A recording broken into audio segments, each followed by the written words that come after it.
The Senator from Washington. Madam President, are we in a quorum call? We are. I ask that the quorum call be dispensed with. Without objection. Madam President, I come to the floor to talk about export strategies, collaboration, and American principles. Madam President, no one likes to be left behind. I know somewhere people think there is this I win, you lose mentality. But what happened to let's grow the pie instead of just hoarding a few pieces that are left? Growth, not contraction, is the right solution. The world is more connected, not necessarily because of just because of globalization. We are now more connected because of technology, and nothing we are doing is going to stop that. The speed of information is empowering anyone with an internet connection, aided by the brain of an AI app, to get answers and ideas hundreds of times faster than ever before. Do we need new principles for the information age? Rules the world and we should strive to adhere to? I definitely agree. But Madam President, I thought we were for capitalism. Yes, capitalism in the information age needs better rules so markets aren't distorted, because markets need to be properly policed and they aren't right now. And I believe that the US should aggressively define the rules in the information age. I believe in a technology NATO, a model of key democracies and key sophisticated technology countries defining the rules of the information age and telling anybody who wants to follow that, we'll give you a discount on our technology, instead of those who are advocating to buy from people who have a government backdoor, or even in today's analogy, where you allow somebody to have a government backdoor to your technology. Madam President, capitalism is still the largest, smartest export America wants to export. We want open markets and we want more people to sell to. 95% of consumers live outside the United States. Now, it's clear not all the world community is down with capitalism, especially places like China or North Korea. But that doesn't mean that we shouldn't continue to advocate for it.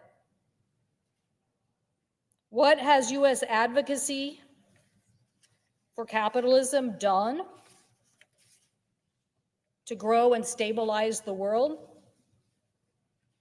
I would say immeasurable. Immeasurable, immeasurable, immeasurable. In fact, the period from the end of World War II to the early 1970s is considered one of the greatest eras of economic expansion in world history. In the US, gross domestic product increased from $228 billion to just under $1.7 trillion in 1975. So whether it was Germany, Japan, South Korea, we have brought about a world economy because the shiny American dream was worth chasing. So whether it was setting market rules, growing exports, investing in innovation, this is the poster child of what the United States of America has been about. It has not been a story about contraction. It has been a story about growth. The impacts of the US economy can't be ignored, but to outcompete our adversaries, we need coalitions, not go-it-alone strategies.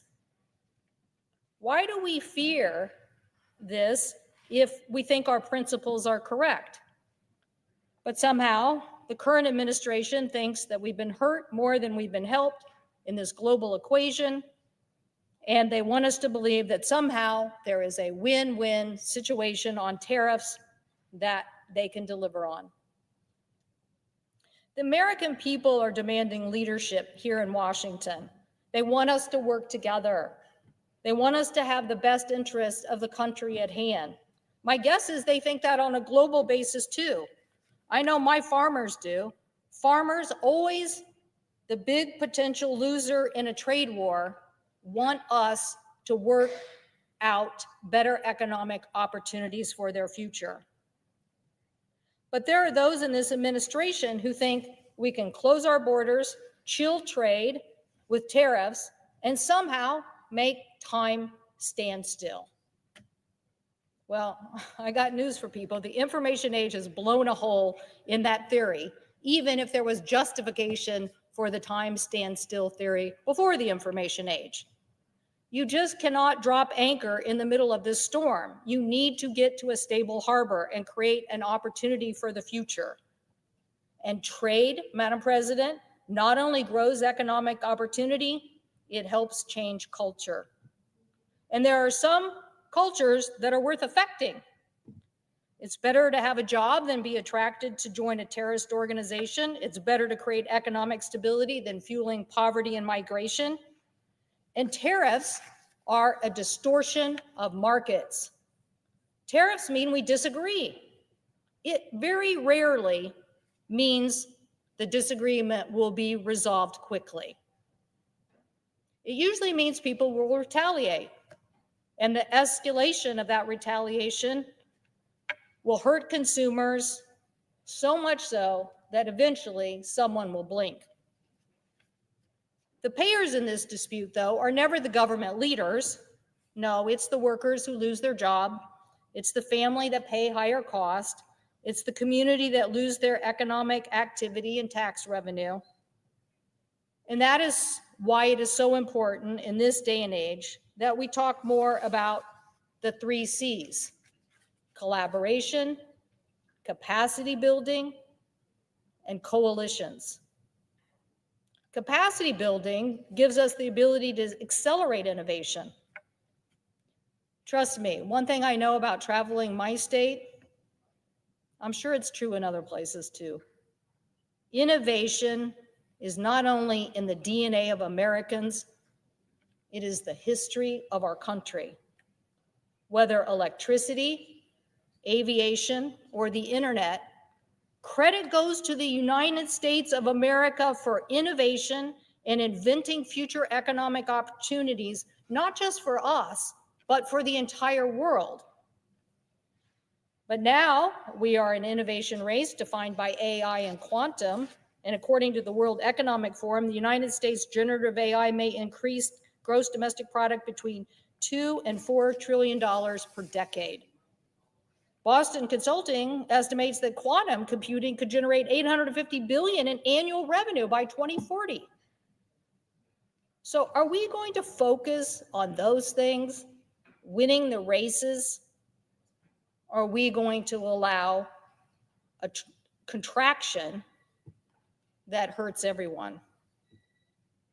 Obviously, going all in on AI and quantum can help ensure that our country maintains both economic and military advantages, but we definitely have to collaborate with like-minded nations who also want to grow AI and set the rules if you want to beat China's ultimate Belt and Road Initiative, DeepSeek. So, what do we do about the domestic impacts of trade? Well, I can tell you some sure don'ts right away. You don't abolish the Trade Adjustment Assistance Program designed to protect impacted workers from trade, which is what has happened with the other side of the aisle. We need to be intentionally upskilling workers to help them in impacted sectors. I have met and talked to so many Americans. They are smart, talented, hardworking, striving, and they only ask for one thing: opportunity.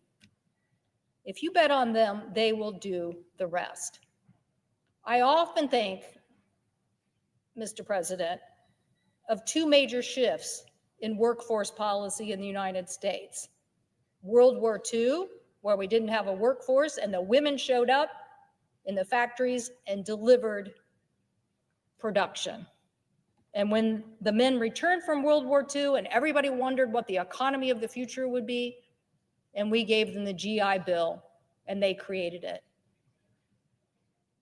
So we don't cut workforce training. We invest in 2-year skill training programs at our high school. We make sure that we turn to apprenticeships. We return to the skilling of the jobs that are needed today. You also don't cut export programs like the State Trade Export Program, STEP, or the Export-Import Bank. But what do you do? Well, let's go back to those 3 C's: collaboration, coalition building, and capacity building. We will bring more high-wage manufacturing jobs back to the United States, fostering the investment landscape by continuing on the path of the CHIPS and Science Act and the bipartisan infrastructure bill. Those have put real investments in the United States of America and have started us on the path towards growing the middle class again. But we need to continue to invest in science. We need a robust R&D tax policy for inventors and manufacturers, and we need to help our manufacturers with capital investment, equipment modernizations to help them with their factories. I've seen this in places like Madison, Maine, or Longview, Washington, where we helped revitalize longstanding paper industry into new opportunities for the future. So how do we deal with China? Well, they aren't playing by the rule. They are manipulating and flooding markets. But I guarantee you that just a fear of China is not the answer. And solutions like collaboration and coalition building are critical, particularly in the information age. China does have the largest gross domestic product, about 19% of GDP. In the global economy, the US represents about 15%. But if the United States works to create markets with like-minded partners like Japan, Europe, and the UK, and builds a coalition of like-minded democracies grounded in the rule of law, we can flip the script and have a market representing 34% of GDP. And if we take the next step and expand coalitions to include partners like Canada, South Korea, Australia, New Zealand, and India, then we're looking at a market that instead of China's 19% accounts for almost half, 47% of global GDP. So why aren't we focusing on that economic opportunity? A lot of people say, well, that's not the America of today. But I'm pretty sure Ben Franklin, about the time he was focusing on electricity, also went to France and helped build a coalition essential for the founding and continuation of our country. So don't tell me it's not in our DNA to do this. There is so much more we could and should do working with our allies. Obviously, I mentioned a few: research and development in artificial intelligence, commercializing quantum, scaling safe, affordable fusion technology. And there are many members of Congress who are working on these bipartisan ideas. But we have to remain competitive, and we cannot allow this debate about tariffs take us off our historical course as a nation. As I mentioned, we mapped out how to get investment in the United States of America. And now we need to follow that with the training and skilling of American workers. If the AFL-CIO president, Liz Schuler, and Microsoft president, Brad Smith, at a recent meeting in Seattle, agreed we need to train and skill 500,000 electricians for the United States, why can't we here agree and accelerate that? I'm not even sure we can agree on the acceleration of air traffic controllers, and we have every reason to get that done.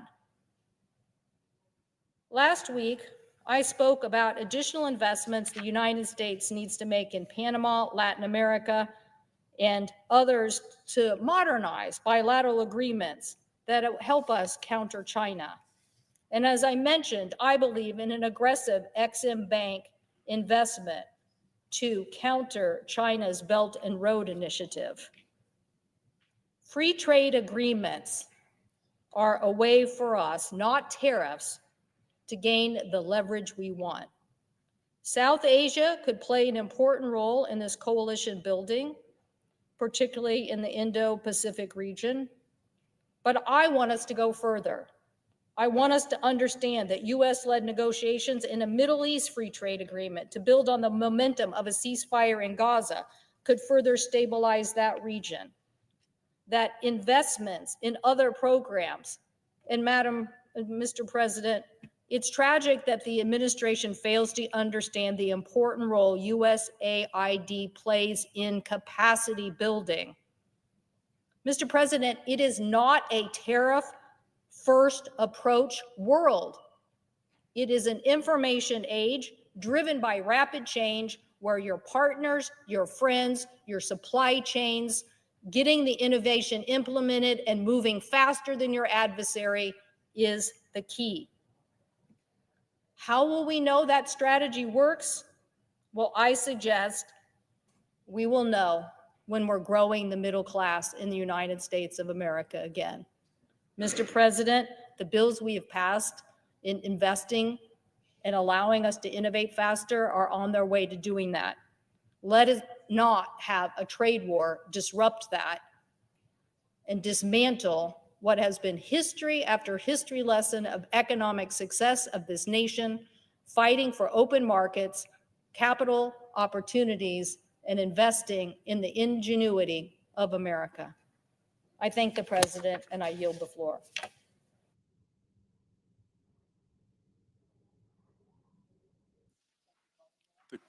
The clerk will call the roll. Ms. Alston Brooks.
President, The senator from California, suggest we suspend the quorum call. without objection. Mr. President, on roll call vote 26, I voted nay. It was my intention to vote aye. Therefore, I ask unanimous consent that I be permitted to change my vote since it will not affect the outcome. Without objection. Thank you.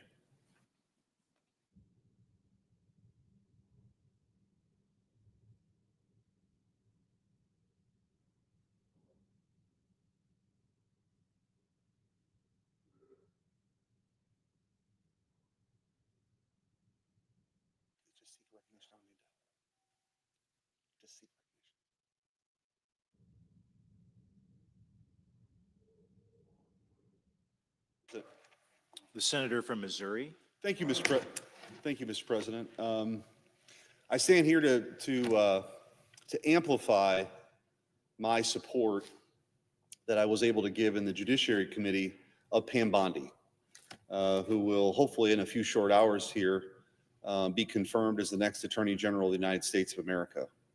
I want to thank, before I do that, the leadership and the hard work of Leader Thune and Senate Majority Whip Barrasso in this entire confirmation process, working at a clip that I think is responsible and one that honors the mandate that President Trump got to shake things up here in Washington, D.C. I think what you saw in November was a dynamic where people weren't particularly happy with what was going on in this town. And they voted for reform. And President Trump is putting together a team of reformers. And they look no further than an ideal place for that reform than the Department of Justice. But before I get there, I do want to point out on a personal note that when President Trump announced that he was supporting Pam Bondi, I think I'd said to somebody, this was a home run. And as many of us in this chamber are often outdone by Senator Graham, he described it as a grand slam, touchdown, hole-in-one, ace, hat trick, slam dunk, Olympic gold medal pick, and he was right. I've known Pam Bondi for years from AG World. That was my job before I had this job. I was the Attorney General in Missouri, and Pam was always known as a leader and somebody that has this really rare combination of a steel backbone and a heart of gold. She's in it for the right reasons. She cares about the rule of law. She started her career from humble beginnings in a small town in Florida, and she wanted to be a prosecutor. We heard in her testimony in the Judiciary Committee that was her goal, was to be a prosecutor, and she spent hours and years in those courtrooms prosecuting the bad guys. And she later became the Attorney General of one of our bigger states. And as I mentioned, she was a leader. She defended the Constitution. She took on the opioid epidemic. She was relentless in taking on human trafficking. And somebody I think that everybody can look up to, not just from a personal perspective and her personal story, but also the way that she took on her job and had accolades from both sides of the aisle. There was actually somebody in the Senate committee who was on the other side of the aisle in Florida that ran for Attorney General the same time Pam Bondi was running for Attorney General and testified to her character. There's just no question that she's supremely qualified for this job. And we're really going to need somebody as the Attorney General to lead the Department of Justice who has that kind of integrity, who believes in the Constitution, believes in individual rights, and getting that department back to where it always should have been, which is fighting crime. Sadly, over the last 4 years, we have seen a Department of Justice gone astray.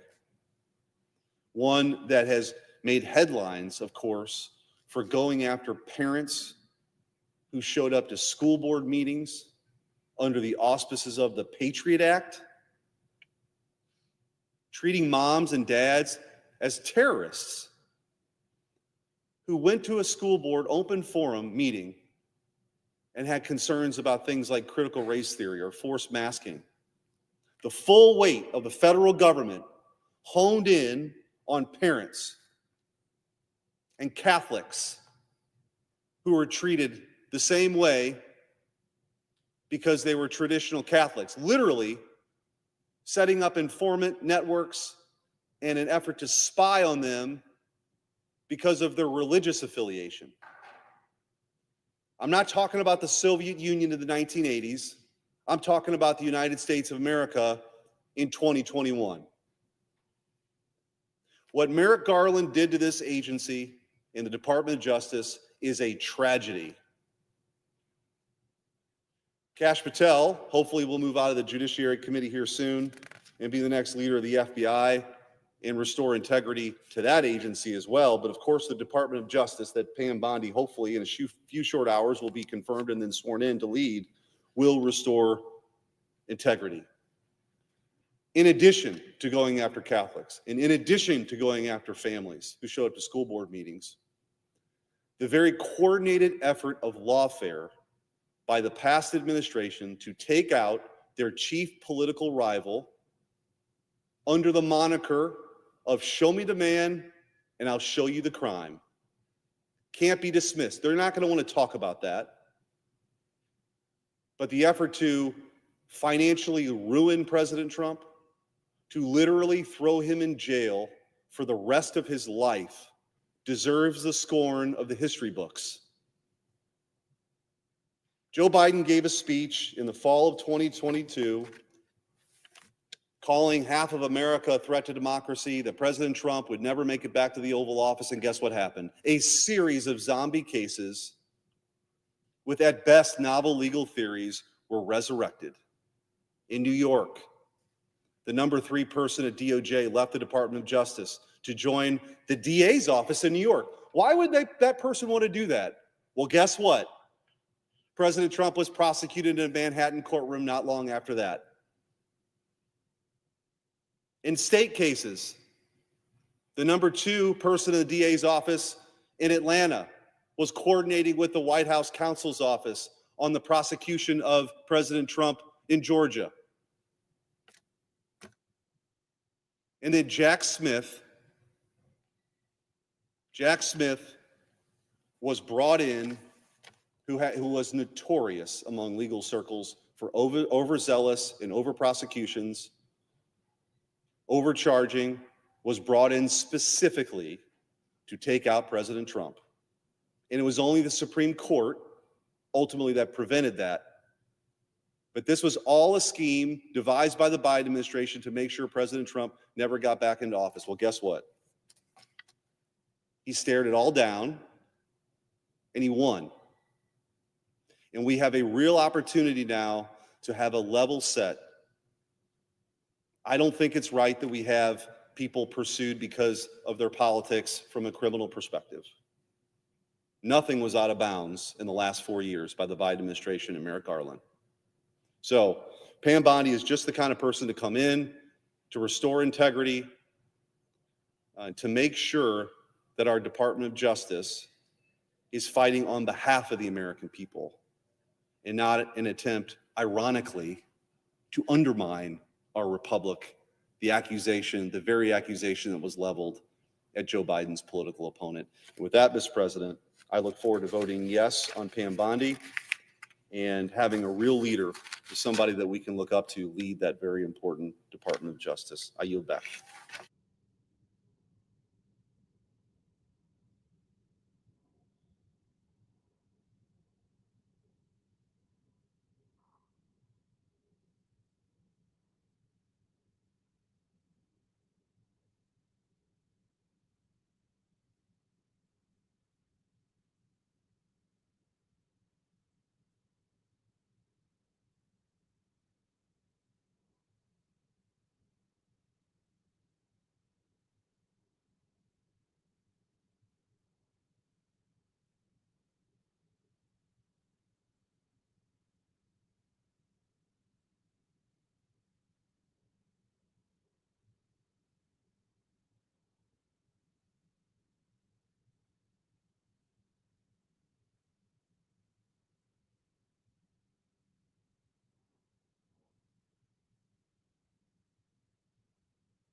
Mr. President, The Democratic Whip? are we in a quorum call?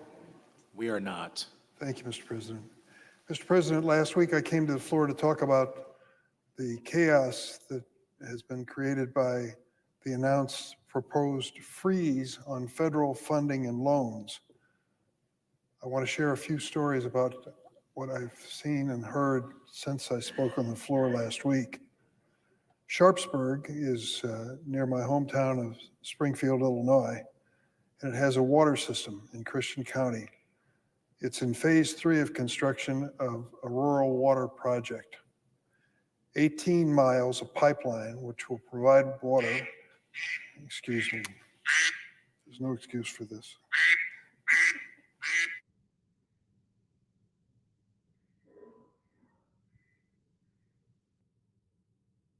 Sorry. That may be a first on the Senate floor. I apologize. It contains 18 miles of pipeline providing water to 50 new rural customers. The work is underway. The project is nearly complete, and it'll be in jeopardy if there is a freeze permitted to take effect. What does it mean? It means that these 50 homes and families will be without clean, safe, and affordable water. That is unacceptable. The freeze also means that scientists at universities across the state are worried about their jobs and research. Parents of children with disabilities are worried about losing resources for their kids. Adults are worried about losing access to health care and social services. Since then, not one but 2 judges have issued temporary restraining orders blocking President Trump's measure. As of yesterday evening, that pause has been extended. But let me remind you, this freeze is unconstitutional. The Constitution gives the power to Congress, not to the president, the power of the purse. And the president has no legal authority to withhold funding that was signed into law for Americans on a bipartisan basis.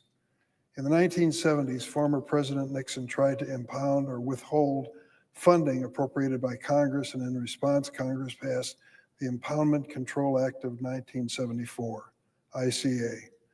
ICA is still the law of the land, and it prohibits presidents from withholding funds unless Congress approves the decision through outlined procedures.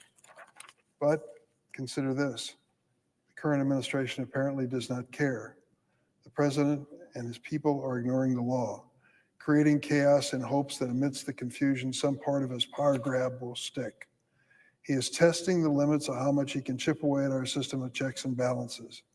There are reports that unelected Elon Musk and his, quote, government efficiency team now have access to the payment systems of the United States Treasury, which is essentially the checkbook of the entire federal government. Elon Musk tweeted to say he's planning to cut $4 billion in federal spending every single day from now till September 30th. $4 billion a day. I'm appalled to see so many of my Senate Republican colleagues falling in line as President Trump and Mr. Musk attempt to strip Congress of our constitutional authority and cause this kind of pain to our constituents. And I'm disappointed to see so many of my Republican colleagues vote to advance the nomination of President Trump's pick to run the Office of Management and Budgeting, Russell Vought. If this funding stunt is any indication, he is not fit to run that office. The damage from the freeze extends beyond our shores. Bipartisan, congressionally appropriated funds to provide life-saving humanitarian aid and freedom in places like Venezuela, Iran, and North Korea have been ground to a halt. For example, programs like PEPFAR, started by President George W. Bush, and I give him credit for that, with the support of the evangelical community and its partner, the Global Fund, have dramatically curtailed the AIDS epidemic ravaging parts of the world. The program has saved more than 25 million lives.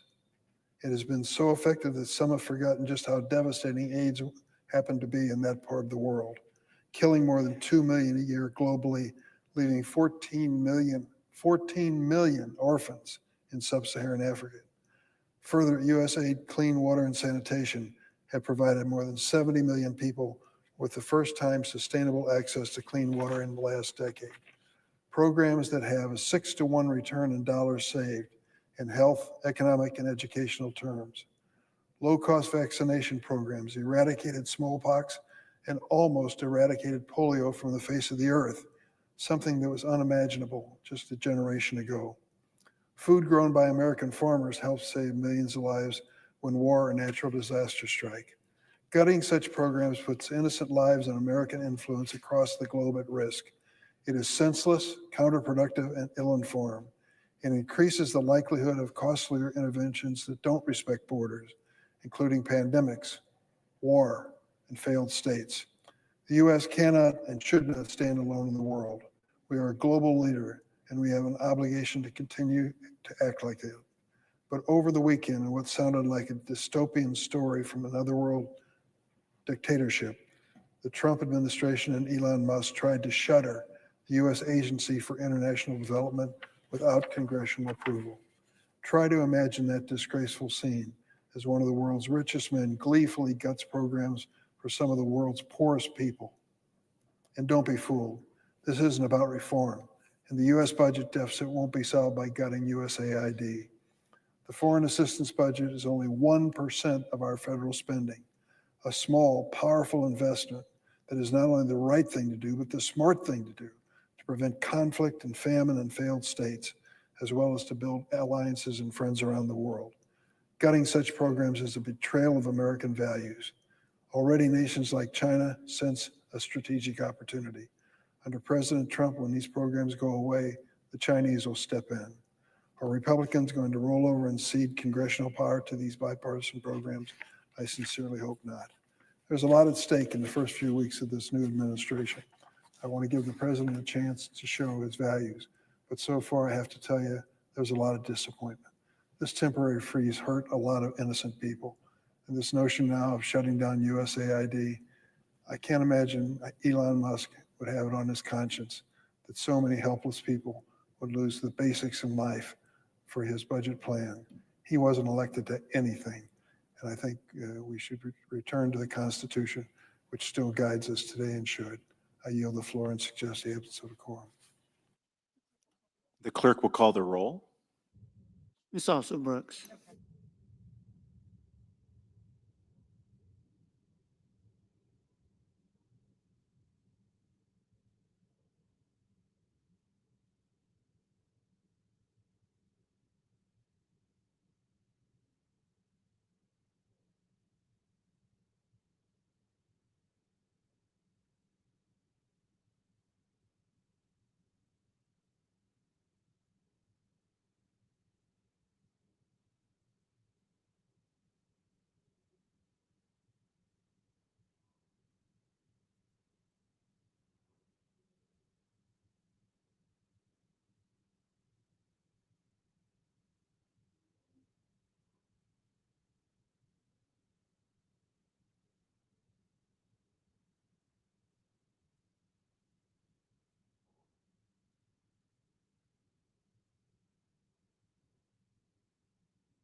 Mr. President, today Quorum call I would ask that the quorum call be vitiated.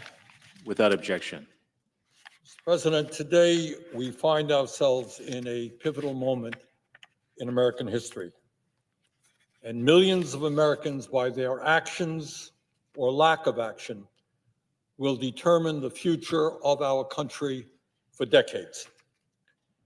In my view, the Trump administration is moving this country very aggressively into an oligarchic form of society where extraordinary power rests in the hands of a small number of unelected multi-billionaires. The Trump administration is moving this country very aggressively into an authoritarian society where the rule of law and our Constitution are being ignored and undermined in order to give more power to the White House and the billionaires who now control our government. The Trump administration is moving this country very rapidly toward a kleptocracy, where the function of government is not to serve the needs of ordinary people, but to enrich those who are in power. Mr. President, I think that today is a very good day to recall what one of our great presidents said at Gettysburg in November of 1863. Looking out at a battlefield where thousands of Union soldiers had just sacrificed their lives in the defense of freedom and the ending of slavery, Abraham Lincoln famously stated, and I quote, "The world will no longer remember what we say here, but it can never forget what they did, the soldiers did here.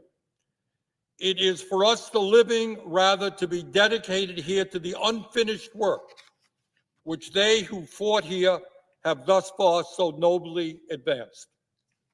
It is rather for us to be here dedicated to the great task remaining before us, the great task remaining before us, that from these honored dead we take increased devotion to that cause for which they gave the last full measure of devotion, that we here highly resolve that these dead shall not have died in vain." And this is how he concluded: "That this nation under God shall have a new birth of freedom, and that government of the people, by the people, for the people, shall not perish from the earth." Government of the people, by the people, for the people, shall not perish from the earth. Mr. President, I fear very much that under President Trump, we are not seeing a government of the people, by the people, for the people, but rather a government of the billionaire class, by the billionaire class, and for the billionaire class. And what is really interesting is that none of this is happening behind closed doors. It's not being done in secret. It's right out there for everybody to see. Several weeks ago, Donald Trump was inaugurated for a second term as president. Standing right behind him were the three richest men in America: Elon Musk, Jeff Bezos, and Mark Zuckerberg. Combined, these three men are worth $920 billion.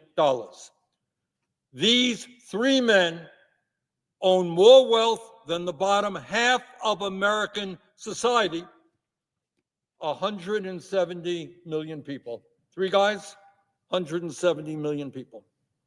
And I should point out, and this should tell you exactly where we are going as a nation, these three men, wealthiest three in America, have become some $232 billion richer since Trump was elected a few weeks ago.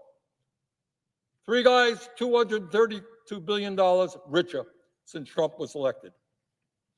Mr. President, this is how an oligarchic system works. Elon Musk, the wealthiest person in the world and now a key part of the Trump administration, spent over $277 million to get Trump elected. In other words, within a corrupt campaign finance system, which allows billionaires to spend as much as they want, he helped buy the election for Mr. Trump.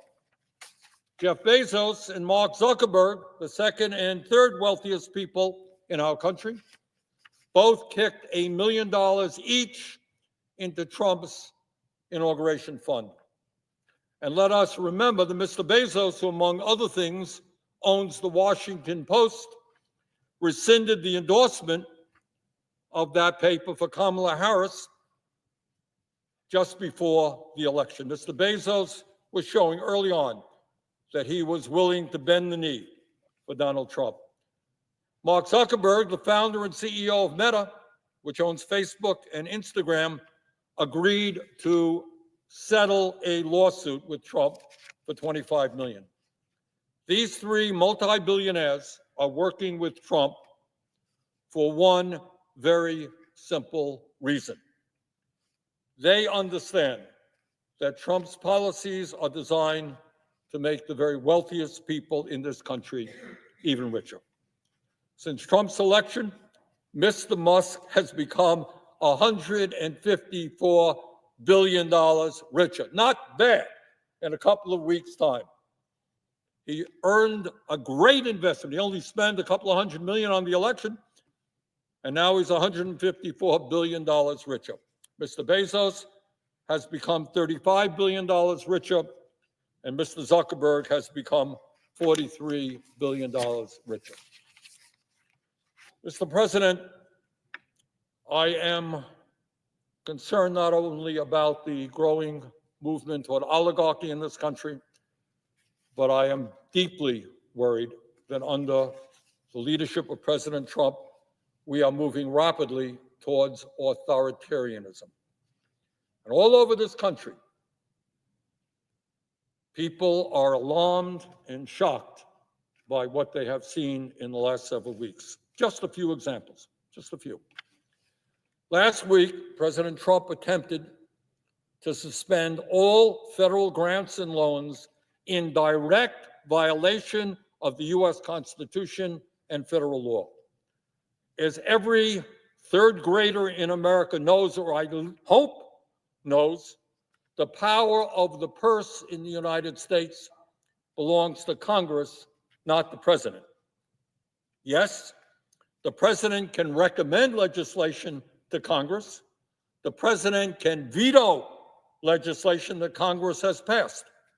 But he does not have the power to unilaterally terminate funding and legislation that has been passed by the U.S. Congress. That is a dangerous and blatantly unconstitutional act.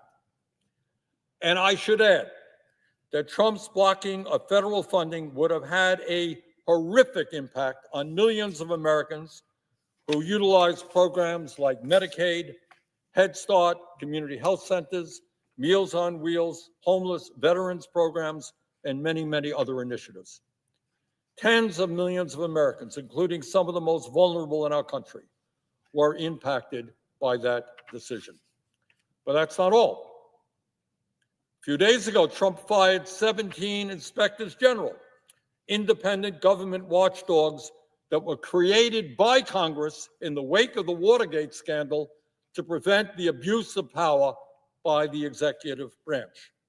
Last week, President Trump fired a member of the National Labor Relations Board, and in so doing, effectively neutered the only federal agency in America with the authority to hold corporations accountable for illegal union busting and to protect the constitutional right of millions of workers who want to join unions in order to earn better wages, working conditions, and benefits.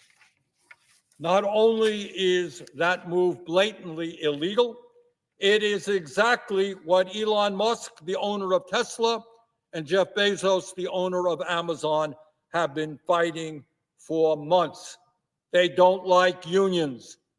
And what Mr. Trump has given them is the opportunity to make it much, much harder for workers to organize in their companies. President Trump also illegally fired members of the Equal Employment Opportunity Commission, the only independent commission in our country that protects workers against discrimination in the workforce. Further, and what should upset every American, no matter whether you're conservative, moderate, progressive, is that in direct violation of the Constitution and federal law, Trump is intimidating the media with lawsuits against ABC, CBS, Meta, and the Des Moines Register.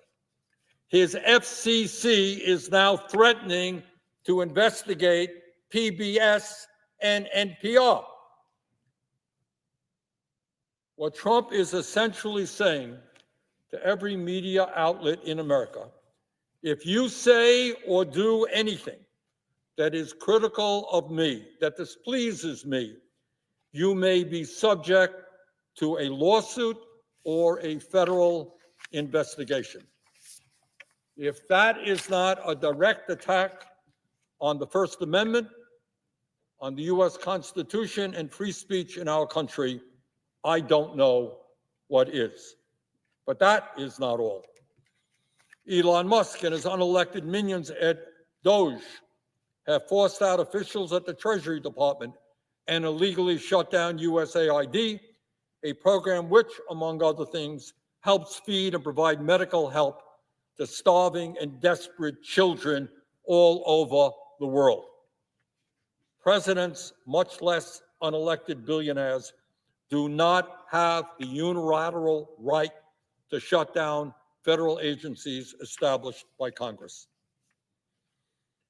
And when we talk about the very dangerous movement towards authoritarianism that we are seeing in this country now, let us not forget Trump's pardoning of the January 6th insurrectionists who injured 174 police officers right here, right outside this floor. Even worse, not only did he pardon those people, but Trump is undermining the FBI by actually investigating the agents there who helped bring these violent criminals to justice. Imagine that. Pardoning the people who broke the law and investigating the people who upheld the law. That is not what America is supposed to be about. And Mr. President, under Trump, we are rapidly moving toward a kleptocracy as well. Just before the president was inaugurated, he and his wife launched their own cryptocurrency coins, giving them the potential to earn many billions of dollars.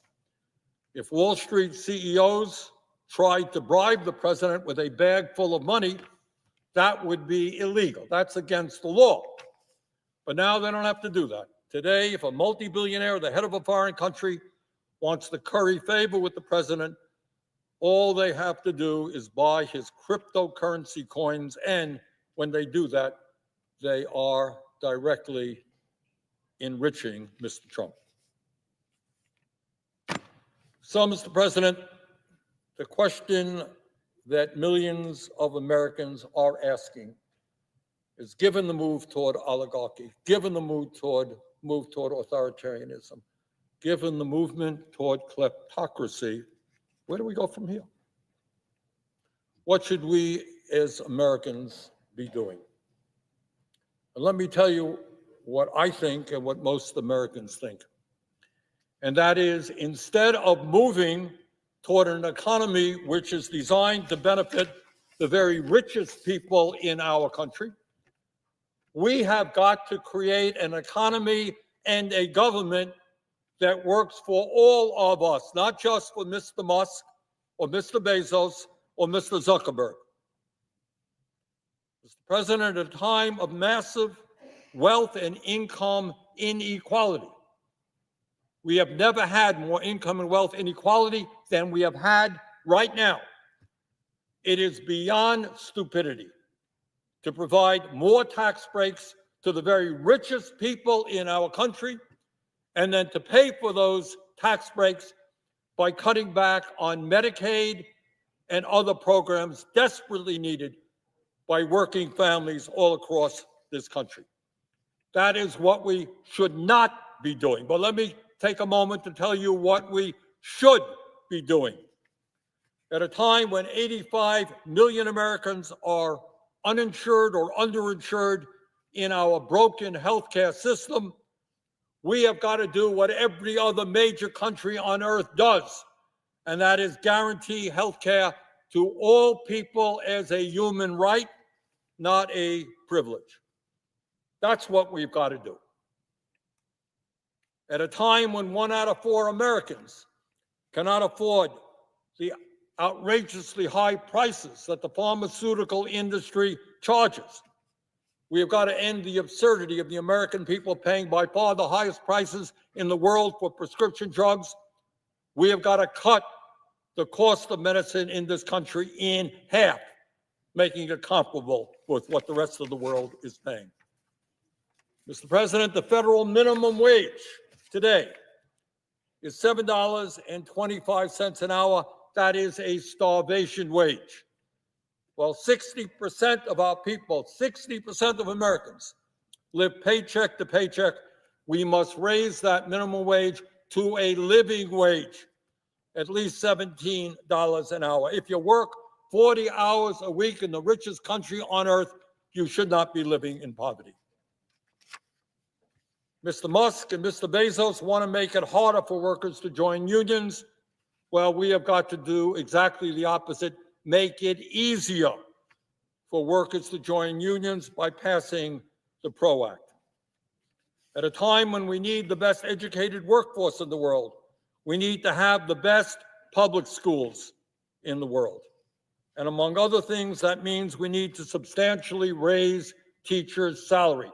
We need to attract the best and the brightest young people into education, and we do that, among other things, by making sure that no teacher in America earns less than $60,000 a year. We also radically reform our broken child care system so the little kids in this country get the quality care they need and the workers there are adequately compensated. Mr. President, all over this country, from Vermont to LA, we have a major housing crisis. And it's not just the 800,000 Americans who are homeless. It's millions of working families who are spending 40, 50, or 60% of their limited incomes on housing. Instead of spending almost $1 trillion a year on a wasteful and bloated Pentagon budget, we have got to build millions of units of low income and affordable housing. And when we do that, we put large numbers of American workers to work at good paying union jobs. Mr. President, I have heard time and again from Mr. Trump's supporters that the president won the election and he has been given this huge mandate, just an overwhelming mandate to do whatever he wants. Well, no president has the right to move us to oligarchy, authoritarianism, or kleptocracy. But more important, let us not forget that while Trump did win this election, he actually received 4 million votes fewer votes than Biden did in 2020 when Biden won the election. So here we are. Where do we go? What do we do? I think now is the time for the American people to come together, to not allow those who want to divide us up by the color of our skin or our sexual orientation or where we were born. That's what they want to do. They want to divide us up. Now is the time for us to come together like never before and make certain we do not move toward oligarchy, make certain we do not move toward authoritarianism or a kleptocracy. And most importantly, in the richest country in the history of the world, we must understand that we have the capability of providing a decent life for all of our people. We can do that when we stand together and we don't let folks divide us up. And with that, Mr. President, I would yield the floor.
Recognize the senator from Iowa.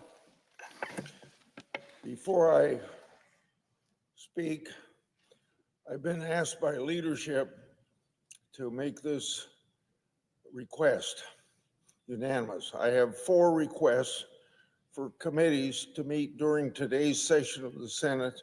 They have the approval of the majority and minority leaders. Duly noted. In a few minutes, probably shortly, I should say, we'll vote to confirm Pam Bondi as the Attorney General of the United States. Before we do, I'd like to speak in support of her nomination, and in doing that, urge my colleagues to vote for her, hopefully in a bipartisan way like we had for Garland under Biden administration. Ms. Bondi has been nominated to one of the most important offices in our country, and she's shown that she's up to that task. Her impressive record and presentation at her hearing are proof that she's ready to take the helm of the Justice Department. Ms. Bondi made history in 2010 as the first woman elected to be Florida's Attorney General. She held this role for 8 years after she was comfortably reelected by the people of Florida to that second term. 8 years of service as Attorney General of the third largest state in this union is excellent preparation for the role of Attorney General of the United States. As Florida's Attorney General, Ms. Bondi was a member of the Florida Cabinet, its chief legal officer, and led a very large agency. She handled many issues at the state level that she'll be handling at the federal level. And by all accounts, she's handled these jobs expertly. As Attorney General, Ms. Bondi didn't shy away from hard work or complicated problems. She engaged in an aggressive campaign to eliminate pill mills, take a leading role in securing a $303.25 billion settlement following the Deepwater Horizon oil spill, and eliminated the backlog of rape kits. She also stood for law and order and sought justice for victims of violent criminals. Her record shows then that she's highly qualified to be Attorney General of the United States. During her confirmation hearing, Ms. Bondi answered questions for more than 5 hours. What we learned during her hearing reinforced what we knew from her existing record as Attorney General of Florida. She's a tough, fair career prosecutor who built her reputation by enforcing the rule of law. Pretty simple. We also heard from witnesses who praised Ms. Bondi's character, fairness, and willingness to work with members of both parties to solve the problems in Florida. And we're sure she's going to work the same way as Attorney General of the United States. So what did we hear from these witnesses? We heard from an elected Democrat who never voted for President Trump. He said Ms. Bondi was fair, tethered to the rule of law, and could work with both Democrats and Republicans to serve the American people. We heard from Florida's statewide prosecutor who praised her competence running the legal department, as I've said, of the third largest state in the union. We heard from a Florida sheriff who testified about her commitment to law and order and to her partnership with law enforcement to keep Floridians safe. These witnesses have worked with Ms. Bondi for decades, and they all vouch for her capability and character. Ms. Bondi's nomination has also received a flood of support from all across America. So I have a group of people here that have expressed their view through letter to the committee. Law enforcement groups representing more than 650,000 officers wrote to urge us to support Ms. Bondi's nomination. A few of these groups included the National Association of Police Organizations, the Fraternal Order of Police, the National Sheriff's Association, major county sheriffs, National Narcotic Officers Association, the International Association of Chiefs of Police, and still some others. This support is a testament to Ms. Bondi's history of backing the blue. We should all be backing the blue. I just met with some law enforcement people just before coming over here, and I tell every one of them, I'm not for defunding the police, and thank you for keeping the peace. We've also received letters of support from more than 100 former senior Department of Justice officials, scores of former U.S. attorneys, dozens of state attorneys general, women's rights groups, Second Amendment groups, and of course, others. Between her record, her presentation in committee, and the support she's received from across the country, I'm convinced that Ms. Bondi is the right choice. So, when confirmed, Ms. Bondi will take the helm of what we all know is a turbulent time and also a Justice Department infected with political decision-making and its leaders refusing to acknowledge that reality. In other words, political decision-making, at least on the 7th floor of the Hoover Building, overtaking the major role of the FBI, and the FBI is part of the Justice Department. They aren't putting first things first. So here are a few examples of political decision-making and infection in the department. Crossfire hurricane. Secondly, the Justice Department's targeting my staff. Yeah, that's right, my investigative staff,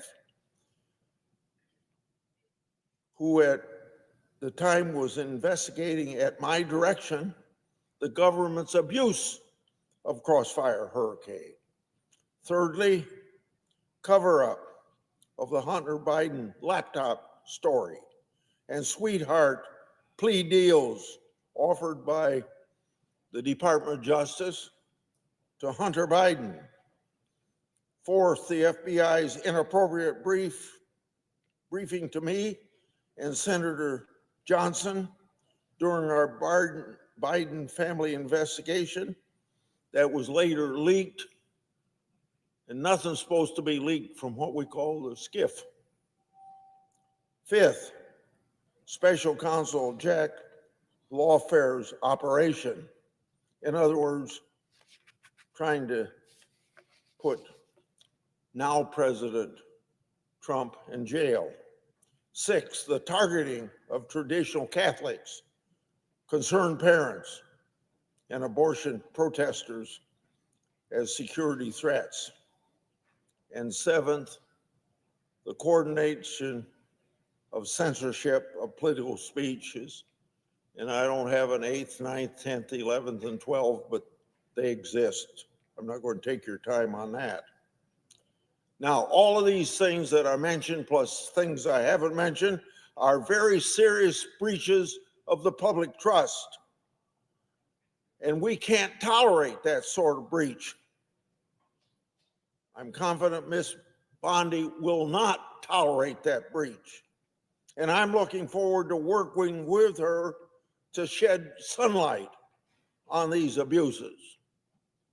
And sunlight, as some Supreme Court justice said, is the best attack against, oh my gosh, I forgot exactly what it was, but sunshine is supposed, coming in will really solve a lot of problems. This is the way I put it.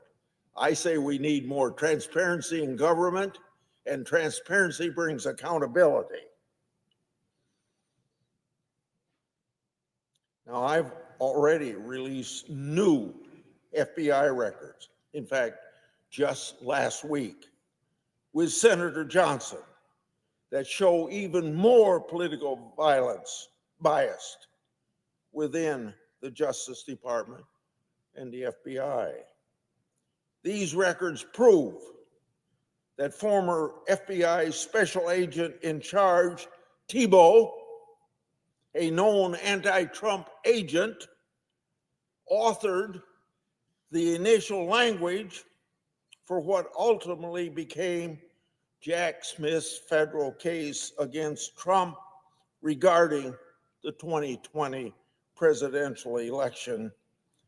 That case was codenamed Arctic Frost. Now, I don't know where they get the name Arctic Frost, but that's what the case was called. These records that we released last week showed a scheme in place between the Justice Department and FBI officials to get Trump. I had to rely on brave whistleblowers to uncover the truth because I was stonewalled by the Justice Department and the FBI. And I was stonewalled even after they promised at their own confirmation hearing that they would answer the letters that congressmen wrote them. We never got any answers. In fact, there's 58 answers in the last 4 years I've written to the FBI on my investigations that I have not gotten answers to. So, if you wonder why I'm so passionate about Pam Bondi, I'm confident that she's going to take a different approach, and she says yes for answering our letters. It'll be yes instead of what the other people should have said at the answer to that question is maybe. As the recent terrorist attacks in New Orleans and around the world have shown, we're faced with very serious threats to our national security. The president needs his team in place to protect our country, and the American people deserve a secure homeland and borders, safe streets, and orderly markets. We need to swiftly confirm a capable and top serious Attorney General to get to work. Now, I'm disappointed that none of my Democrat colleagues on the Judiciary Committee voted for Ms. Bondi in committee. I hope it'll be different when we get to the full Senate. We had a bipartisan vote, as I've said previously, for Attorney General Garland. Maybe on hindsight, we shouldn't have had, but we did have. There's no doubt that Ms. Bondi is highly qualified. In committee, several of my Democrat colleagues even acknowledged as much. She's qualified for the job. She represents mainstream views shared by at least the 77 million Americans who voted for change on November 5th. This should earn her the same bipartisan support this body gave Attorney General Garland, so that's the third time I've said that. My colleagues will not cross the aisle to vote for this qualified nominee, they'll show that Senate Democrats are intent on opposing President Trump's cabinet picks for purely partisan reasons, even at the same time they admit how fully qualified she is to do the job. So ending now, I say once again, I proudly support Ms. Bondi, look forward to confirming her. She's ready and able to serve our country well, and I know she'll work with President Trump to restore faith in the Justice Department. I urge all of my colleagues to join me in confirming Ms. Bondi. I yield. Now I recognize the senator from New Hampshire. Mr. President, I'm happy to be on the floor this afternoon with my colleague from New England, Senator Welch from Vermont. We are neighboring states that have been spooning for a very long time. But we're here today to talk about a very serious issue, and that is the tariffs that President Trump is talking about imposing on Canada, goods from Canada and Mexico, and the impact that will have on Americans.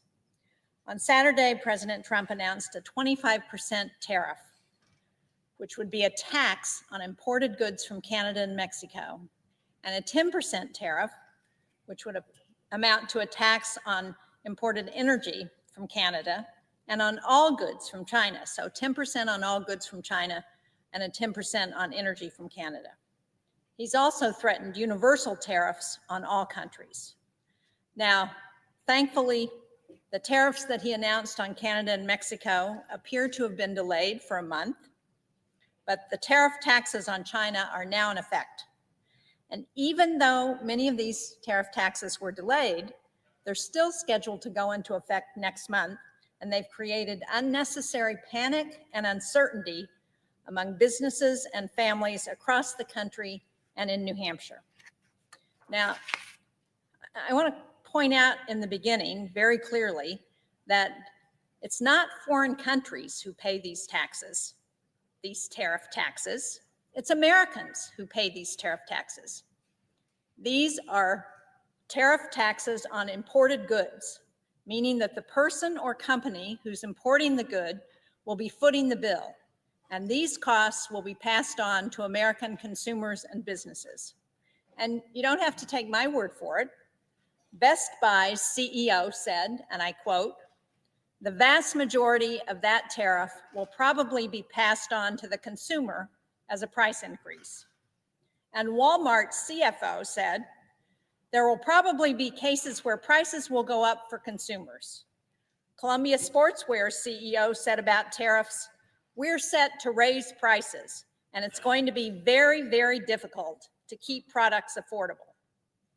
Now, if we look at the cost of just the tariff taxes that were originally announced on Saturday, those would raise costs for the average American household by more than $1,200 a year.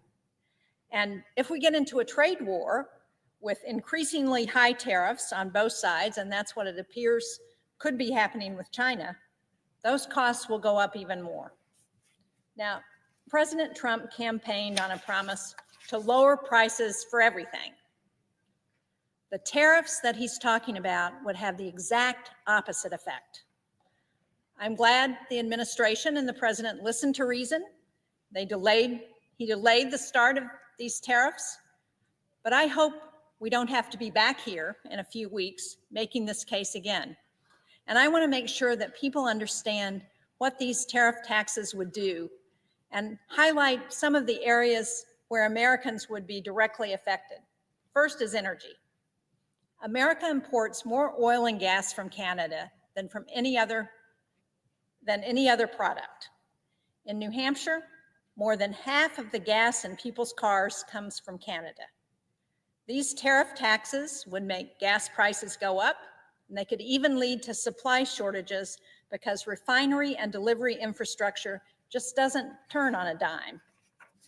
President Trump's new 10% tariff tax on energy from Canada would also directly raise the cost of keeping warm for Granite Staters during the coldest months of this year.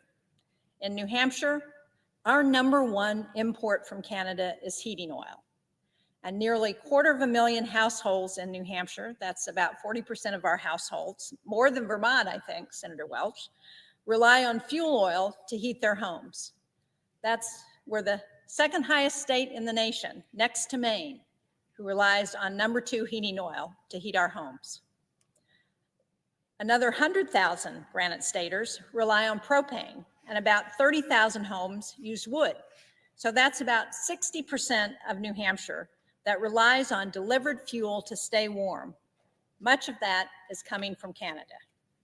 The average home in New Hampshire on heating oil uses about 600 gallons in a winter. And for older, draftier homes, and sadly we have a lot of those in New Hampshire, or those who are further up north, families may be using upwards of 1,000 gallons a winter. And with temperatures dipping as low as 20 below zero in the state in recent weeks, heating oil is a real necessity. And my constituents are already getting notices. I don't know, Senator Welch, if the same is true of your constituents, but I bet it is. But they're saying that those notices tell them their costs are going to go up if these tariffs go into effect. On Sunday, I heard from Derek in Sandwich, New Hampshire, who received a letter from his heating supplier, Irving Oil, that informed him that his bill for heating oil would be going up. The letter stated, "As you may be aware, the U.S. government has announced a new tariff on imports from Canada, including the heating oil or propane that Irving Energy delivers to you. And the letter went on to describe that the tariff costs will be added to the price that he pays, even though he already has a contract. As Derek wrote to me, I will now have less to spend locally. My local businesses will suffer through lost business and increased costs, and then their suppliers and employees will suffer. It's a real hardship. On Inauguration Day this year, heating oil cost an average of $3.93 a gallon in New Hampshire.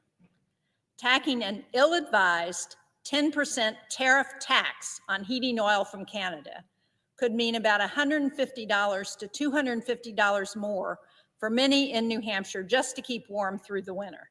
And while for Elon Musk and his billionaire friends and the billionaire friends of the president, $150 to $250 may not sound like a lot in a winter, but there are a lot of people in New Hampshire for whom $150 to $250 is the difference between staying warm and being cold in the winter. So let me also be clear.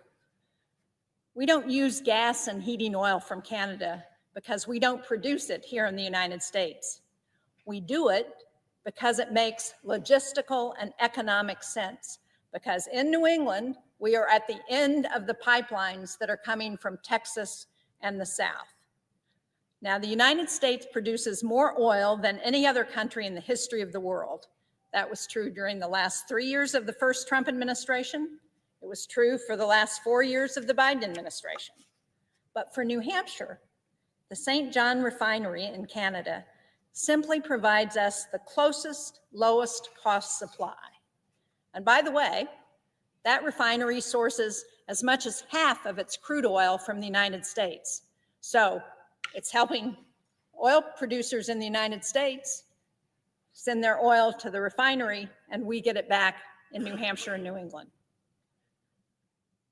President Trump campaigned on cutting energy prices in half. Reckless tariffs on Canada and Mexico would make those prices higher, not lower. New Hampshire families shouldn't be punished for what the Wall Street Journal has just called the dumbest trade war in history. And that's not all. These tariff taxes will affect groceries because the US imports 38% of our fresh vegetables, 60% of our fresh fruit, and more than 99% of the coffee that we drink.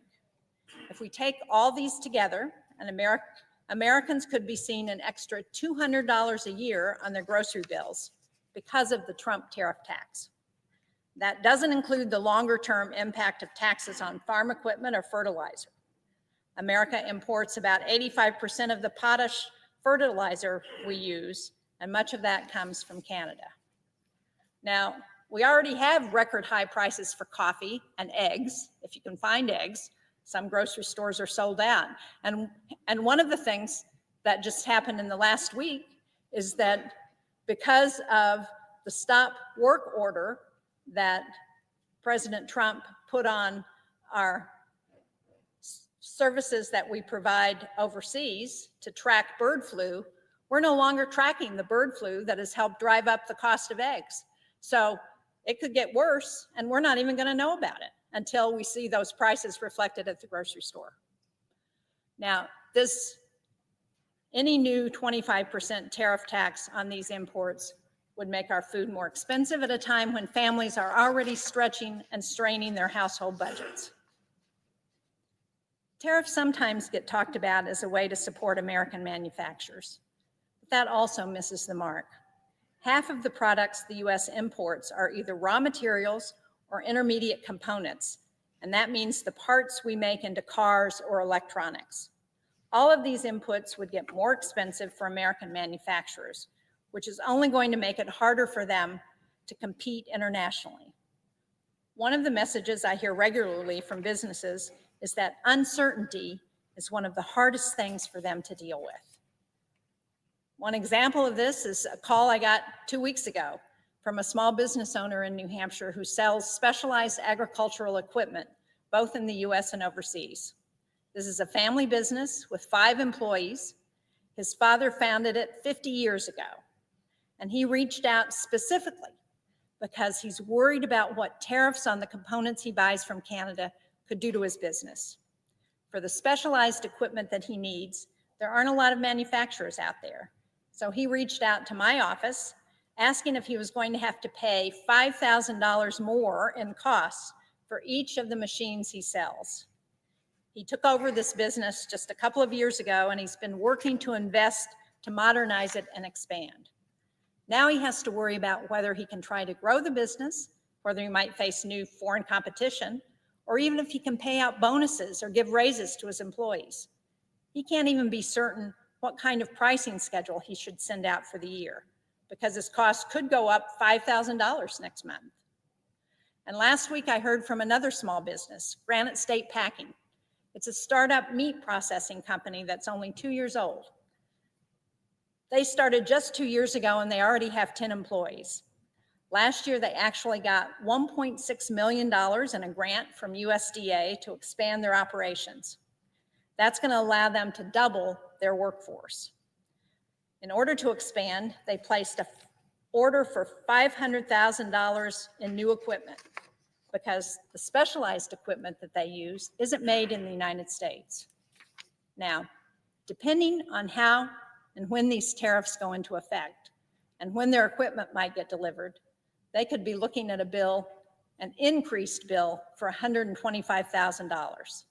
That's going to affect whether they can follow through on the expansion, whether they can actually add the staff they want to add, and they don't have any way of knowing if they're going to face an unexpected $125,000 bill because President Trump and this administration hasn't made up their mind what they're going to do about these tariffs. Over the weekend, I had another business owner from C&J Bus Lines. They run a great bus line from the seacoast of New Hampshire to Boston. The owner told me that they've ordered 7 buses from Quebec, new buses, because they're made in Quebec. These tariffs would add $150,000 to the cost of each bus. Now, between that and the higher fuel costs that they would pay, they could be looking at $1.3 million more in added costs this year because of the Trump tariff tax. No small business can easily just absorb a 25% price increase, nor can they plan on how to grow their business and keep providing good paying jobs with this kind of uncertainty. So make no mistake, I'm glad the administration delayed these tariffs. I hope they understand how this action would affect America's small businesses and the impact this would have on the economy. And let me finally just talk about housing impacts, because New Hampshire has an affordable housing crisis. These tariffs would make that worse. Lumber makes up about 15% of the cost of building a house, and a lot of building materials, in addition to lumber, are imported. The National Association of Home Builders wrote in part, and I quote, "Imposing additional tariffs on these imports will ultimately be passed on to home buyers in the form of increased housing prices." That means that this 25% tariff tax would directly add to the cost of building a home at a time when too many Granite Staters and too many Americans across the country already can't afford housing. And we shouldn't pretend that American tariffs are going to go unanswered. Other countries are going to retaliate, and getting into a tit-for-tat trade war is not going to help working Americans pay their bills. Families across New Hampshire and America are worried about the high cost of housing, about the cost of groceries, about what it costs to heat their homes. Business owners are similarly worried about costs or unexpected expenses. I'm hearing regularly from them about the impact of the uncertainty on their ability to grow their businesses because of these tariffs. President Trump promised during his campaign, I'm quoting here, to lower the price of everything. But instead of doing something to lower costs, what he's doing now, what his administration is doing, is planning to add a 25% tariff tax to countless imports from Canada and Mexico. And they've already added a 10% tariff tax on goods coming in from China. And again, while this was delayed at the last minute, this would raise costs for everything from groceries to housing to energy. It would disproportionately hit lower income families. I'm glad for the delay. I don't want people to misunderstand that. But how is a business or a family supposed to plan when they don't know if important costs like gas or heating or groceries are going to spike any day? I want to finish by reading a quote here. The quote says, "Tariffs are inflationary and would strengthen the dollar, hardly a good starting point for a U.S. industrial renaissance." That's a quote from Scott Bessent, the new Treasury Secretary, who just got confirmed when he wrote to his investors just a year ago. I happen to agree with what he said then, but unfortunately, the administration he just joined seems to be willing to risk more inflation. These sweeping tariff tax increases would hurt American families, businesses, and workers. I'm glad the taxes on goods from Canada and Mexico were delayed. I hope this administration can provide everyone with certainty that they won't go into effect next month. Thank you, Mr. President. I yield to my colleague from Vermont.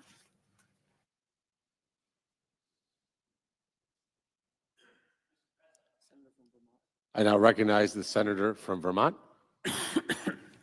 Everything my colleague, the senior senator from New Hampshire, said about New Hampshire and how people are really struggling to pay their bills, the cost of rent, the cost of housing, home heating, fuel in the winter, it's been brutal, groceries. That is totally the same situation for families in Vermont, and it is around the country. And I can't add really to the recitation of the practical consequences that this has on businesses and on Vermont families beyond what Senator Shaheen said. But it really, it mystifies Vermonters. People come up to me and they say, "Peter, seriously? This is going to increase our grocery prices? This is going to mean lumber is more expensive? This is going to mean home heating fuel, and we rely on Canadian gas probably more than you do, but also home heating fuel. This is going to raise our prices in that $150 to $200 you're talking about. That's real, that's real money." And they just are mystified that we would, through the president, increase their monthly bills. And for what reason? I want to talk a little bit about that. New Hampshire and Vermont, we mostly get along, but we're rivals in hockey and other things. But we both have incredibly close relationships with Canada.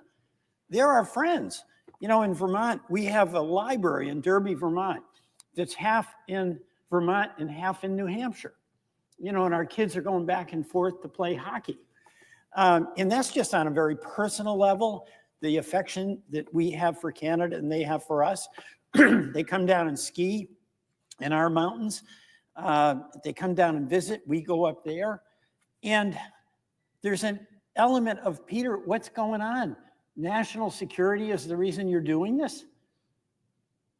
Is there a threat from Canada to our national security?" We know there isn't.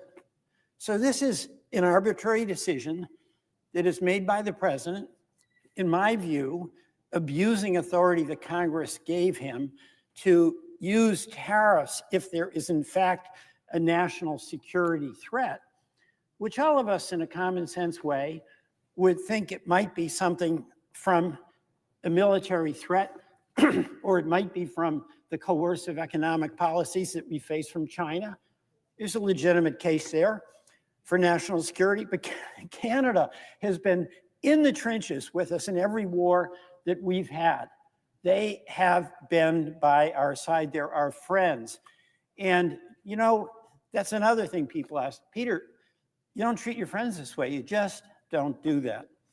So I had a concern. Come here. I'm trying to find my glasses. about what the impact was on Vermont. And instead of me speculating about it, I'm looking for just 1 minute, here it is. Instead of me speculating about it, Mr. President, what we did is invited some Vermonters who have businesses, some Vermont families, come and tell us what's going to happen if we have these tariffs. And let me tell you some of what they said. We met in St. Albans, which is a few miles from the Canadian border. And I asked these businesses, just tell us what happens. First of all, there was nobody in these businesses who said that the cost of this tariff would not be passed on to the consumer, all right? Common sense.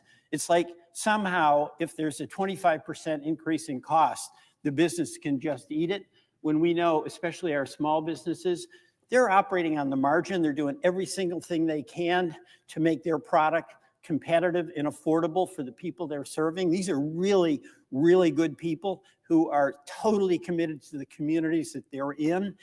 Every one of them said, whatever the cost of the tariff is, that is going to be passed on to the consumer. Not that they like to do that, but they have to pay their own bills. It's just reality. The second thing they talked about was the uncertainty that occurs for businesses. One business was talking about how when these tariffs goes in, and by the way, we have some history with this in the last Trump administration, there was supposedly a tariff, but if you knew the back entrance into the White House and could make a connection with somebody who had influence, you could get an exemption. So you get this terrible situation, which is not going to be available, by the way, for our Vermont fuel dealers or our Vermont home builders. If you know somebody who somehow got out of the tariff, and there's no guidance about how these tariffs would have been rolled out. So there was an enormous opportunity for special treatment to be given. But even then, the complexity of this, like for instance, one manufacturer was talking about if you got a certain kind of aluminum, it was subject to the tariff. But if you got an ever so slightly different definition of aluminum, that you wouldn't be subject to the tariff. So you have a whole production process that has been using aluminum A that would be subject to a tariff. And if you go to aluminum B, if you can find it, it won't be subject to a tariff. If you got a square panel, it would be subject. If it was rectangular, you wouldn't. I mean, this is truly bizarre because there's no common sense in this at all. So I keep asking the question, why? Why are we doing this? Why are we inflicting this complexity on our businesses? Why are we inflicting this cost on our consumers and on our business? And there's no justification for it once at all. So let me go through some of the stories, Mr. President. Garrick Herchak at Manufacturing Solutions. They do precision machining. You know, they're a manufacturer. That's what we want. And there's no margins on it. They work with sheet metal and cardboard. And he said these tariffs create a whole burden to determine what is tariffed, the type or shape of aluminum. And he is bracing to respond to whatever chaos comes next. And this company has been in business for 29 years, and it employs 275 people. That is a big deal in our state of Vermont. Big deal. Why mess with him? Why? Rock Gollin at Water Innovations. They make, we have better maple syrup than New Hampshire, sorry to say, and definitely better than Canada. They make the equipment that's used in maple syrup production. And this is going to increase their cost and threaten jobs. And it really does threaten jobs, okay? And then if you lose a market, by the way, then it's hard to get it back. So this company, where it might face this huge increase in cost of aluminum to manufacture its products, could lose market share and not be able to claw their way back. Mike Tatro from Poulin Grain. Poulin Grain is a great Franklin County family-run, actually Northeast Kingdom too, family-run grain dealer. They've been around for generations. And they paid a huge contribution in keeping our dairy farms going. They import organic grain, huge market in Vermont. Their products are heavy to transport. Think of corn and canola and oats. So they need to buy nearby, and they buy from Canada. And important, it's 30 to 40% of what they buy. And these tariffs could cost them about $10 million. And it's just like the fuel dealers. You know, they've got a contract, but they honor their customers. They can't eat 10 or 50, they can't eat $10 million. It just can't be done. So the Poulin family is really worried about the cost rising for farmers who are on a thinnest of thin margins, and nobody works harder than our dairy farmers.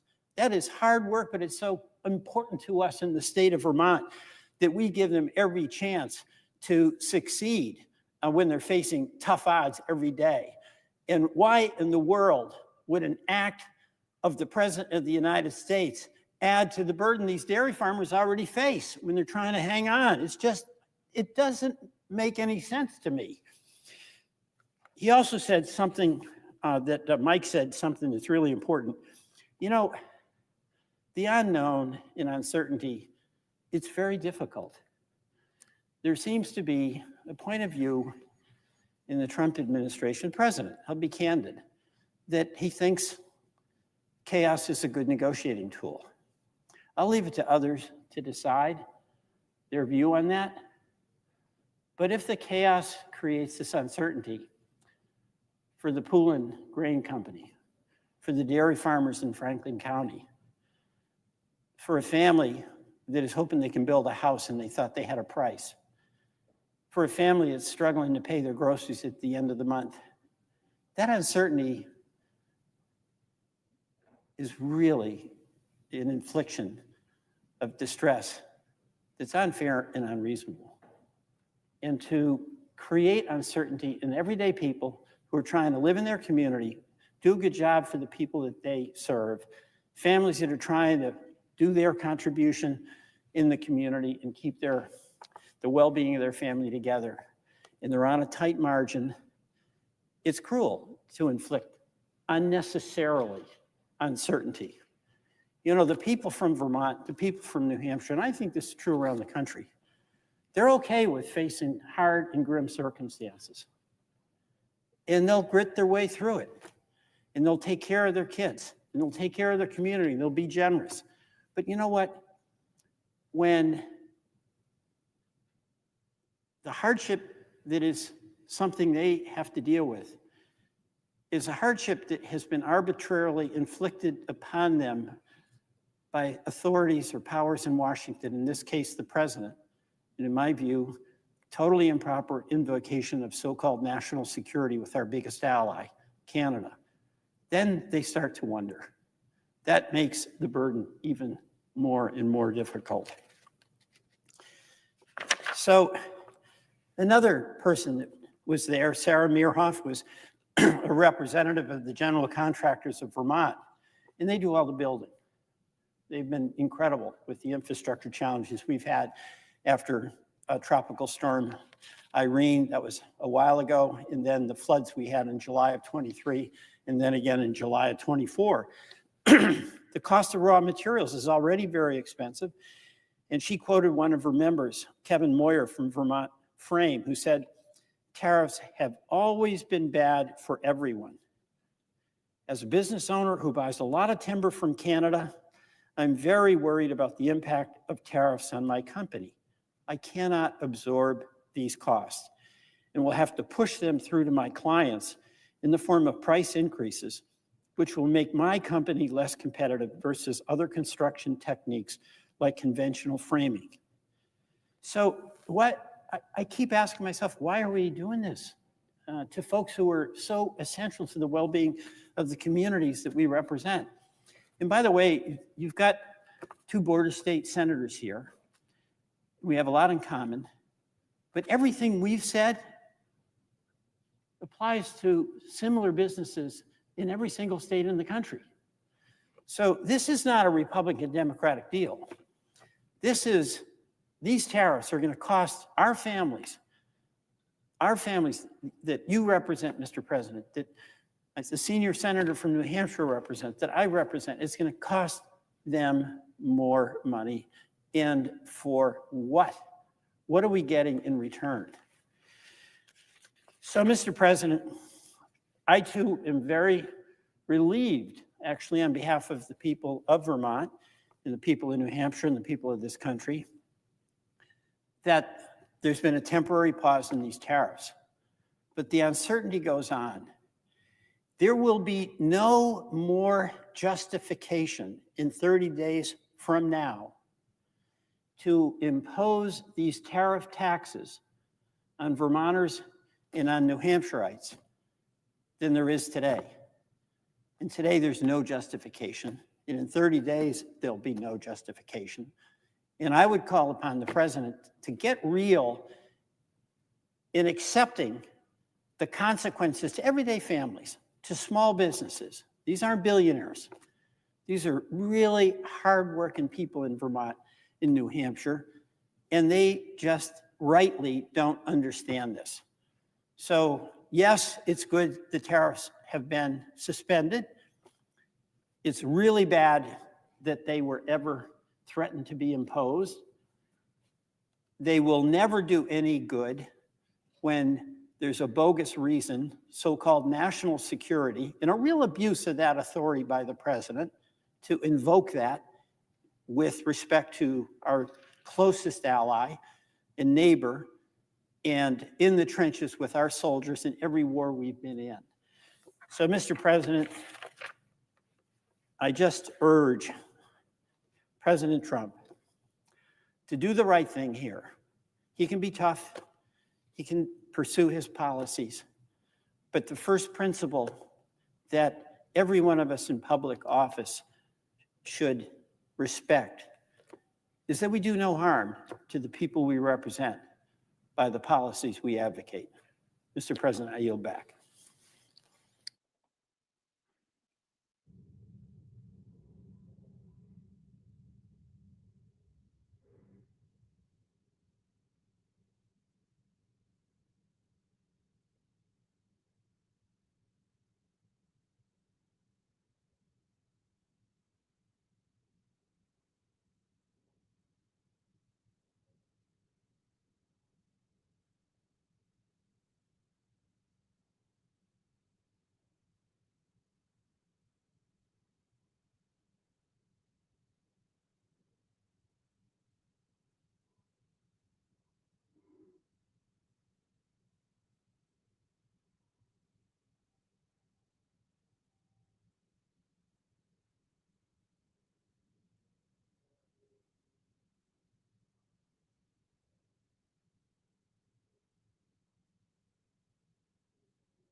Mr. President.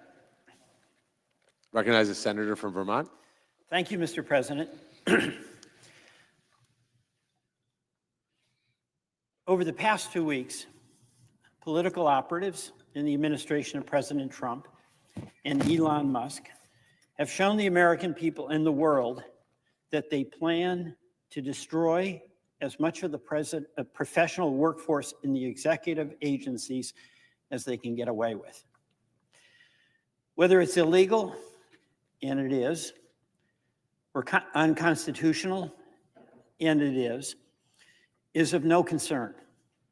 Inspector generals and career civil servants who have served the American people for decades, some for their entire professional lives, are being summarily removed without any due process at all, and due process they're legally entitled to.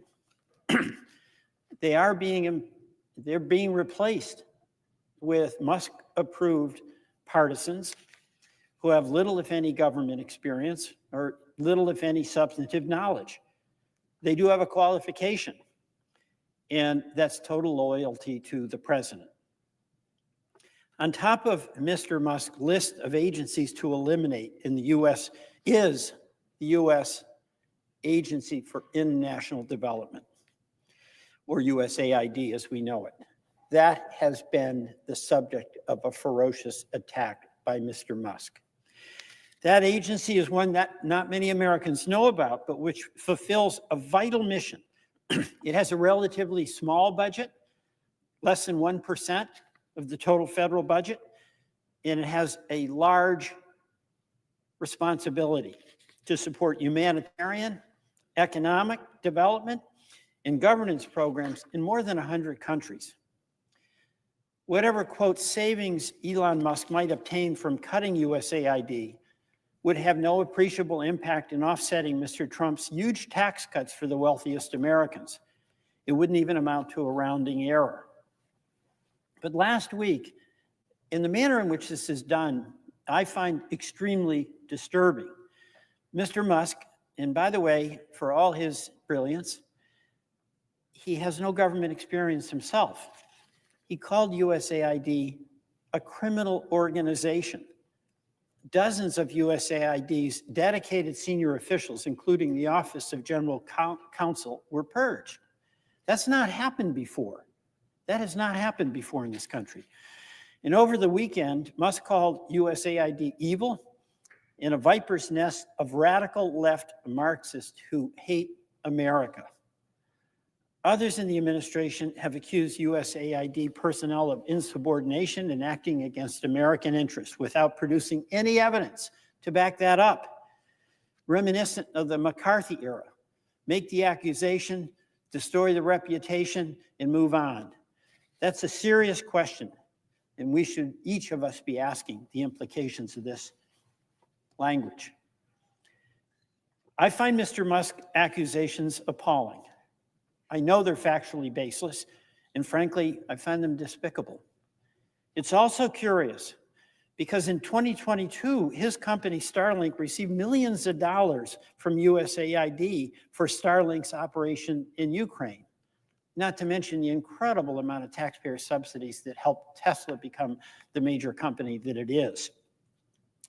And Mr. Musk, he's a billionaire, as we know. He has no reluctance to take taxpayer funds from USAID. None. He took money from USAID. It was a good organization when the money was coming from it to him to help us in Ukraine. But now he's calling it a criminal organization. And I doubt that he knows what 99% of USAID employees do, or the positive impact they have on the lives of people around the world and on U.S. national security, the obligation all of us have as members of the United States Senate. I wonder if he's ever met or has ever spoken to anyone who works at any of the 60 overseas missions, or seen with his own eyes what USAID does in countries like Indonesia, Ethiopia, Haiti, Mozambique, Ghana, or Guatemala, just to name a few, where the lives of countless people really do benefit from USAID. And being billionaires, President Trump and Elon Musk may not be aware that fully 1 billion people in the world live on less than $1 a day.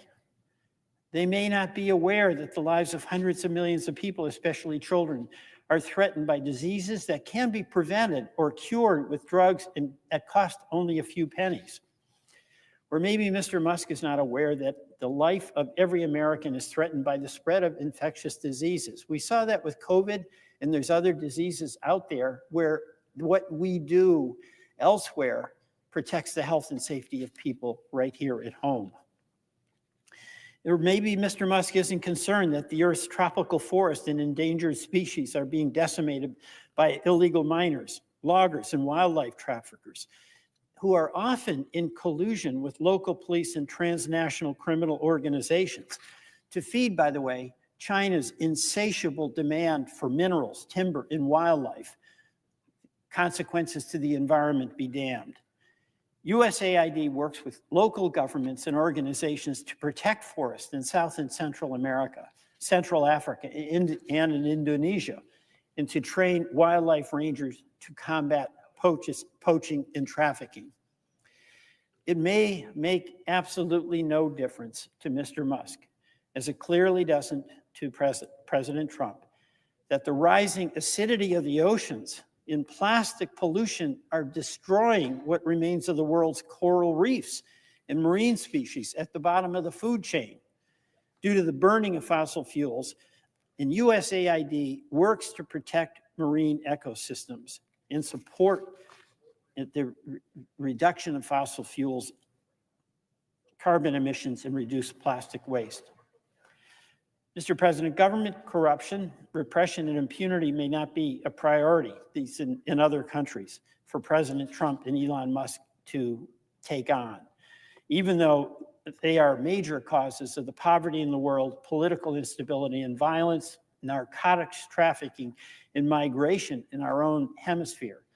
So what happens in these countries makes a difference in what happens here, especially with respect to immigration. And these are just a few of the many complex global problems that USAID personnel works to address every day, every single day, partnering with foreign governments and thousands of non-governmental organizations. Those are real people. They're doing real work, even though they aren't CEOs. They're doing their best to address poverty, environmental degradation, corruption, and governance. It's affecting non-governmental organizations, contractors, and institutions of higher education in Vermont, this attack on USAID.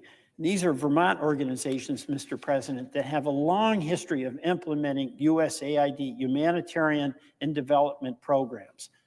I'll mention a few: World Learning, Tetra Tech ARD, Residents in the Vermont Afghan Alliance are examples.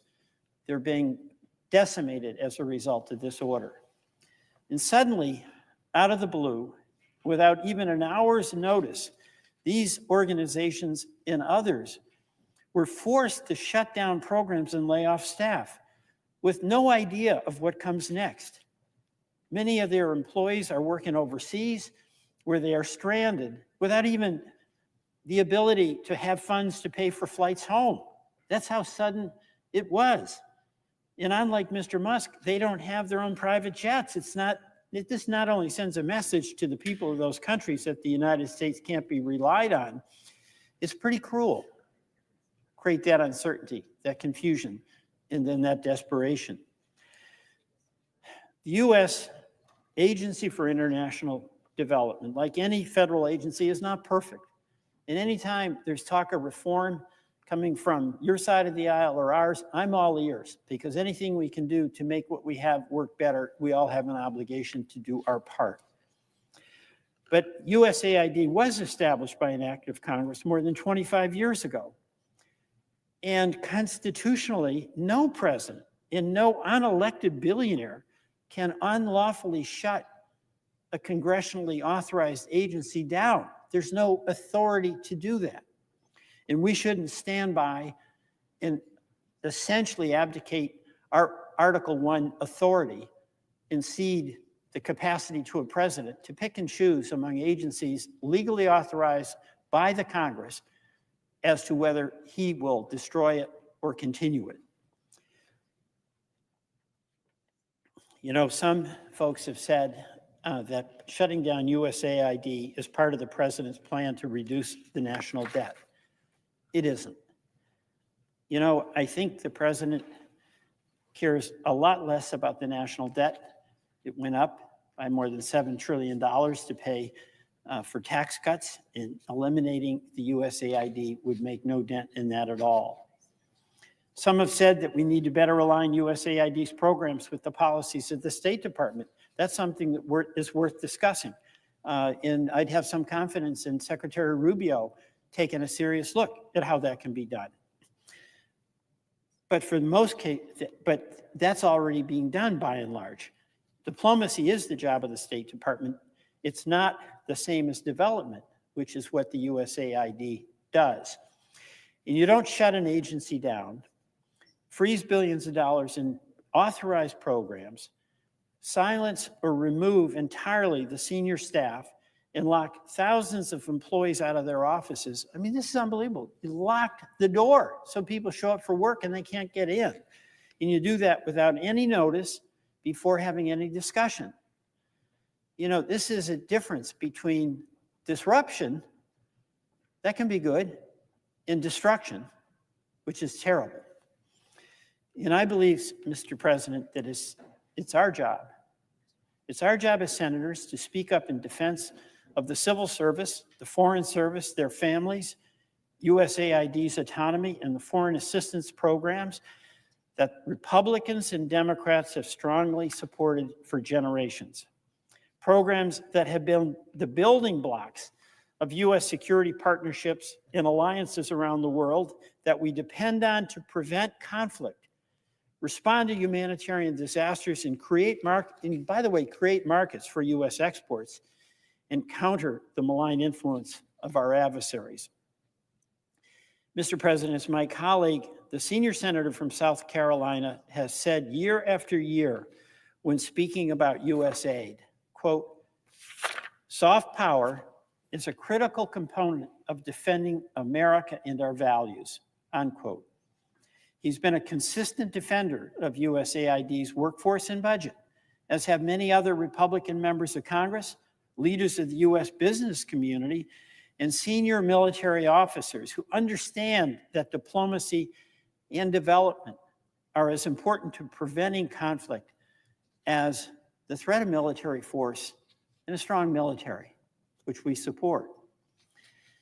It wasn't long ago that Secretary Rubio, then our colleague, Senator Rubio, praised USAID's work in global health, in aiding victims of natural disasters, in supporting Venezuelans who were persecuted by that dreadful Maduro, until Elon Musk decided that it's, quote, time for USAID to die. Really said that, time for USAID to die. USAID previously had always received bipartisan support. This is no time for the Congress of the United States Senate, to stand by passively, while an agency that plays a unique, indispensable role in protecting the interest and the influence, the security, and the reputation of the United States around the world is decapitated and dismantled. Those responsible for the self-inflicted disaster have no respect for the law, no respect for the will of Congress, and no respect for the thousands of truly patriotic public servants who have devoted their lives to defending the interests of the United States and presenting a positive face of America in some of the world's most dangerous places. Mr. President, I yield back.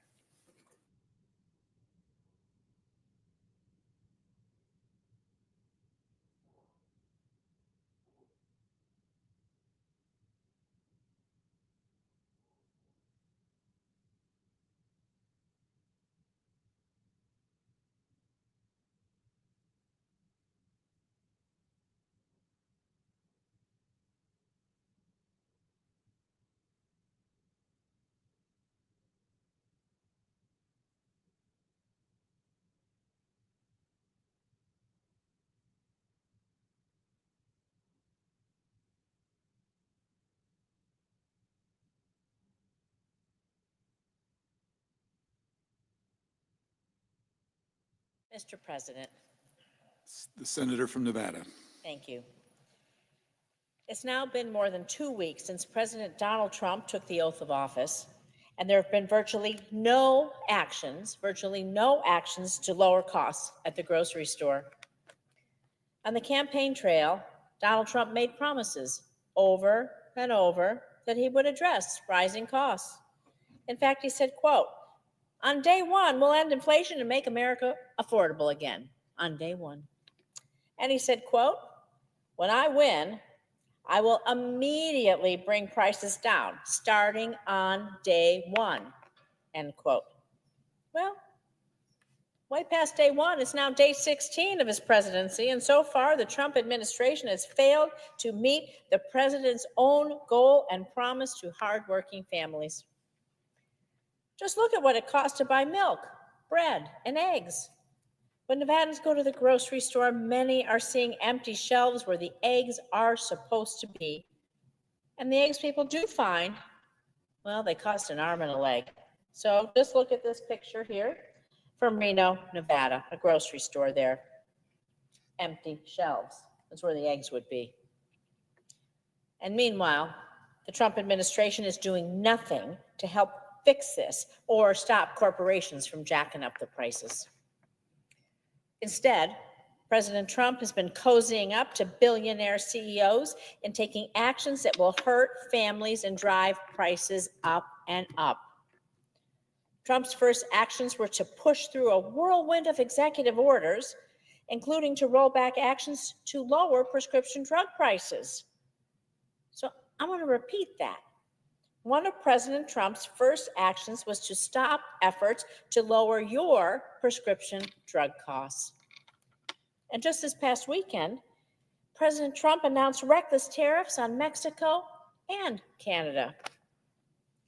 This is essentially a new tax on hardworking families for products from these two countries, our biggest trading partners, by the way. While he's promised to delay his tax on Canadian and Mexican goods for a month, ultimately, these tariffs will hurt our economy. Canada is Nevada's biggest export partner. They provide us with chicken, with grain, sugar, and livestock. And the impact of these tariffs, well, they just don't stop at the grocery store shelves. They'll also increase what you pay at the fuel pump. They'll increase the price of construction materials, making housing even more expensive. And so I ask everyone in this chamber, I ask everyone across the nation, how does that help you? How does that help you? How does it help lower costs? How does it help provide financial relief for families? How does it make your paycheck go farther? How does it put more money in your pocket? It doesn't. President Trump, he's now even saying that inflation is no longer his number one issue. He has flipped on his promise to you. He has flipped on his promise to you. And the fact is, as Americans work hard every day, Nevada families, the finest families in our nation, they work hard every day, and many are struggling to get by because prices have skyrocketed over the last few years. It's why I've been taking action to lower costs for families and reduce their financial burden, to give folks some much needed breathing room, to make their paycheck go even farther. I'm working to lower housing costs by investing in our construction workers to increase our housing supply. I helped lead the charge last year against a proposed Kroger-Albertsons mega merger that would have let grocery stores jack up prices even higher than they already are. And there are steps we in Congress can take and have been taking to tackle inflation. I urge the president to take this issue seriously and tackle it head on. And I am willing to work with him and work with anyone else if it means lowering costs for hardworking families. But we need to get going right now. So I urge my colleagues, Democrats and Republicans, to come together and prioritize solving kitchen table issues instead of pushing extreme wedge issues. It's what the American people need us to do for them. That's what the American people are counting on us to do for them. We need to get busy and do that. Thank you, Mr. President. And I noticed the absence of a quorum. Ms. Also Brooks.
President, Democratic Whip. are we at a quorum call? Yes, Ask consent the quorum call be suspended. without objection. Thank you, Mr. President. Mr. President, shortly, Senate Republicans will confirm the nomination of Pam Bondi to serve as Attorney General and lead the Department of Justice in the new administration. Yesterday, I came to the Senate floor to discuss the Trump administration's decision to purge Department of Justice officials and warn that Ms. Bondi's record suggests that she will aid in this effort to pack Department of Justice with loyalists seeking retribution against President Trump's political rivals. Since the Watergate era, there has been bipartisan support for the principle that the Department of Justice investigations and prosecutions must be independent from the White House. Over the years, both Republicans and Democrats have asked many individuals seeking the office of Attorney General one basic question: will you be willing to tell the president no? Given that Ms. Bondi, when speaking about President Trump's criminal indictments, threatened, quote, "the prosecutors will be prosecuted and the investigators will be investigated," I have serious doubts about her willingness to really say no to this president. This concern is even more pressing because over the last 16 days, the Trump administration has purged dozens of senior career law enforcement officials at the Department of Justice and at the FBI. This purge has been particularly focused on dedicated, nonpartisan prosecutors and investigators working in the National Security Division and the Federal Bureau of Investigation. On its first day, the Trump administration removed or reassigned as many as 20 experienced professionals with invaluable national security expertise without any comparable replacements, including the veteran career Deputy Assistant Attorney Generals in the National Security Division. These are men and women that we have entrusted with the responsibility to keep America safe. They were summarily dismissed by this new president just days into his administration. Those who have been reassigned are reportedly being put in roles concerning immigration enforcement, for which they have little expertise. Mr. President, we had a hearing this morning about fentanyl and talked about some 70,000 Americans each year losing their lives to this terrible drug. We're all concerned and expressed it at this hearing that some of the very people who are working in drug enforcement are going to be removed and put into mass deportation of immigrants. We've said over and over again that if the president is setting out to do what he promised he would do, he needs more personnel to get it done, or he'll have to cut back invaluable functions of our law enforcement community at the risk of endangering the families and businesses in America. Since that warning, dozens more senior officials have been removed. At the FBI, at least 6 FBI executive assistant directors, or EADs, have been removed, including the EADs who oversee the National Security Branch, Intelligence Branch, and the Criminal Cyber Response and Services Branch. The Trump administration has also removed special agents in charge of at least 4 major field offices and the assistant director of the Washington field office. The acting attorney general has also issued a memo firing dozens of career DOJ prosecutors, stating, and I quote, "Given your significant role in prosecuting the president, I do not believe that the leadership of the department can trust you in implementing the president's agenda faithfully." The Trump administration has even asked line attorneys and agents to retire, resign, or be fired simply for handling tasks linked to the investigation of President Trump or prosecution of his misconduct.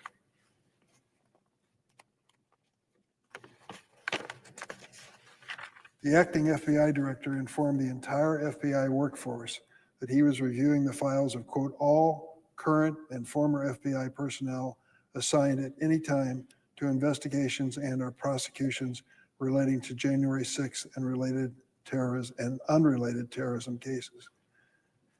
Mr. President, if you're a student of history, you know that when the communists took over the Soviet Union, one of the things that they gloried in doing was rewriting history, trying to make the bad chapters, the embarrassing chapters, the sad chapters different, so the future generations never were really quite sure what happened. That is exactly what's going on about January 6, 2021. despite the graphic video evidence of what happened on that day, when this insurrectionist mob tried to take control of this Capitol and stop the transfer of power from Donald Trump to Joseph Biden, despite the clear evidence to the contrary, they continue to believe that this is a hoax, that somehow these were just tourists coming by the Capitol. Those of us who were there, those of us who remember the danger that was brought by these mobsters and thugs, know that that's a lie. And now they're going through the Department of Justice and saying, if you were involved in prosecuting any of these people who beat up on the policemen in this building, tore down the structures, broke the windows, if you were involved in any prosecution involving them, you're not welcome at the Department of Justice. They want to rewrite history. They want future generations to believe the lie that they have perpetrated about what happened on that day. Those of us who were there will never forget it and what actually did happen. The interim U.S. Attorney for D.C. also ordered an internal review of staff handling cases to January 6th, moved to dismiss all pending charges against those defendants, and has already fired dozens of prosecutors and investigators who worked these cases. The people who were spared by the pardon of Donald Trump include individuals who were dangerous. One had a record of 38 convictions for crimes, and they're now back out on the streets. Over the past weekend, thousands of FBI personnel across the country were told to complete a questionnaire that asked a series of questions about their involvement in the prosecution or investigation of January 6th. This shameless partisan retribution is only the beginning. It has been reported that the future FBI director, Kash Patel, if he is chosen by the Senate, will be guided by an advisory committee composed of solely partisan political operators, including an associate of Elon Musk. Elon Musk, who elected him? By what authority does he have any voice in the administration of our government? Why should he or his minions have access to the private records of American citizens? It's happening. These actions will cripple FBI field offices and U.S. attorneys' offices across the country by increasing the caseload for the remaining agents, dramatically slowing down critical investigations and prosecutions. And the Trump Department of Justice is taking this partisanship beyond the president's personal grievances, as many as there may be.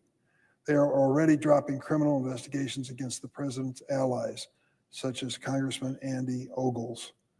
They also have begun systematically stripping the Department of Justice of vital substantive expertise by reducing personnel from the law and policy sections of various divisions, such as the Environment and Natural Resources Division, which pursues polluters who poison our communities. As America faces a heightened threat landscape, these shocking removals and reassignments of hundreds of employees deprive the Department of Justice and the FBI of experienced leadership and decades of experience fighting violent crime, espionage, and terrorism. For years, my Republican colleagues have claimed they, quote, back the blue and accused Democrats of being soft on crime. We've heard it over and over and over. But now, as President Trump is gutting our nation's law enforcement agencies and putting our national security at risk, my Republican colleagues do not complain. They're nowhere to be found. Instead of condemning these actions, they will likely come to the Senate floor tonight and confirm an individual to lead the Department of Justice who is in lockstep with this policy of President Trump and was chosen for the role specifically because she's loyal. More than anything else, she is loyal. I urge my colleagues to consider what a danger President Trump and Pam Bondi present to this nation. I will oppose their confirmation and hope my colleagues will do the same. I would also say, Mr. President, that letters went out today asking for further hearings on Kash Patel. Mr. Patel, I've been reading his response to the questions for the record QFR, and I can tell you they raise more questions than they answer. He has an attitude, and to think this man will be in charge of 38,000 FBI agents and personnel, 400 field offices across the nation and around the world, is going to have the authority to investigate those whom he chooses, is frightening. His message in politics is get even. I read his book. It's called Government Gangsters. And this book, in specific detail talks about his view of politics. He has a long list of grievances, political and personal, and he plans to get even.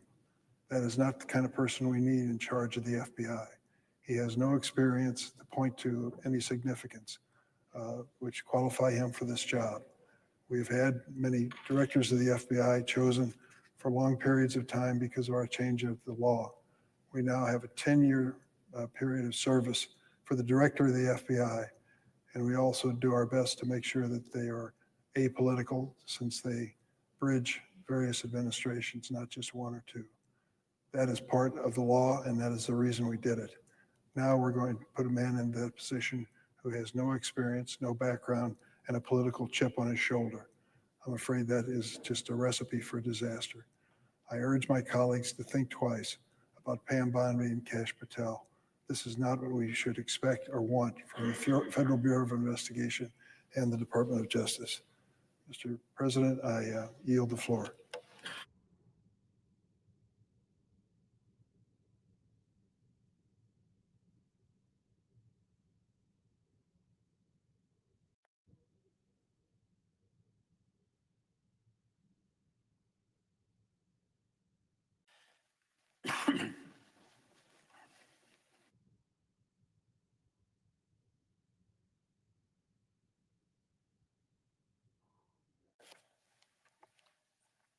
The senator from Vermont. Thank you, Mr. President. I believe that the Attorney General is the most important position in a president's cabinet. And if it's not the most important, it certainly is the most difficult. Whoever is our Attorney General, and it is a person that serves all of us, they have two clients. They have the president who appointed her or him, and they have the Constitution. And let me be clear that I have no objections to any president, including President Trump, appointing someone that the president is close to. President Kennedy appointed his brother. I do have a problem with any president seeing the job of Attorney General to be the person who runs, quote, my Justice Department. And that's how President Trump has characterized it, my Justice Department. So we have this dilemma with respect to coming to a conclusion in the use of the responsibility that the Senate as an institution has for the advice and consent of a cabinet member. I start from the orientation that a president should be able to pick his team, and that we should take up nominations and move on them, vote on them expeditiously. My orientation is that the president is entitled to the benefit of the doubt, but not to a blank check. What's also difficult for me with respect to this appointment is that, in my view, Pam Bondi is accomplished, incompetent, and qualified. I have great respect for her work as a county prosecutor in Florida, and I have great respect for her work as Attorney General in the state of Florida. And I have great respect for the fact that as a woman, she made that decision to run for Attorney General and had to overcome pretty significant odds in order to win that position. And I also remember, Mr. Chairman, or Mr. Ranking Member, she had great testimony from people that she worked with. And I think both you and I have a great deal of respect for folks who have a leadership position and treat their subordinates with great respect and have the affection and confidence. And that came through in the testimony of people who had worked with Ms. Bondi. My grave concern is really about President Trump and what he is clearly demanding of the person, whoever it is he has, and now it's Ms. Bondi. what the president is demanding, and that clearly is a loyalty oath to him, as opposed to a demand for straightforward, candid advice, including if the president is asking something to be done, like a prosecution of a political adversary, that the answer, Mr. President, has to be no. That's what the president is demanding. Now, we can argue on both sides about whether that's the case, but the evidence is overwhelming. The question that I've asked a number of nominees, including Mr. Patel and including Ms. Bondi, is who won the 2020 election. And it's pretty clear that the president's team, in preparing folks for that inevitable question, came up with an acceptable answer. The acceptable answer is that President Biden was the president. President Biden was certified. No one could just say the straightforward, President Biden won. You know, in the closest election in our history, Bush v. Gore, after the Supreme Court made its decision, not only did Al Gore accept the outcome, but Democrats did, Americans did. And that was pre-January 6th, when we all relied on the guardrail in the Constitution that there would be a commitment to a peaceful transfer of power, and that there would be renunciation of violence as a means of persuasion in the outcome of an election. January 6th did change that. There was an attack on the Capitol. Many of us were here.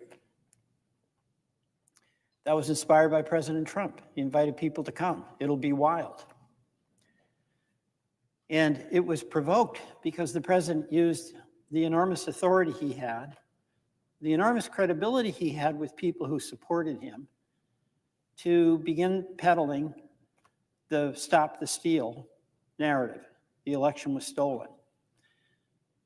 And President Trump has never, ever given up on that. As far as he's concerned, and to every person, every audience, that election was stolen. And people that were going to work in his administration in a vetting process had to answer that question in the way that was acceptable to then newly elected President Trump. That's not acceptable to me. It's not acceptable. President Biden won. President Trump won this last election. I didn't vote for him, but I can say it. I can acknowledge it and do the best I can as a member of the minority party. But we now have a president who is not allowing a person who has to have a dual loyalty to him, yes, but to the Constitution, to make it clear before that person is nominated for a law enforcement position that they accept his narrative of what happened in 2020. It's really dangerous, in my view, for our country.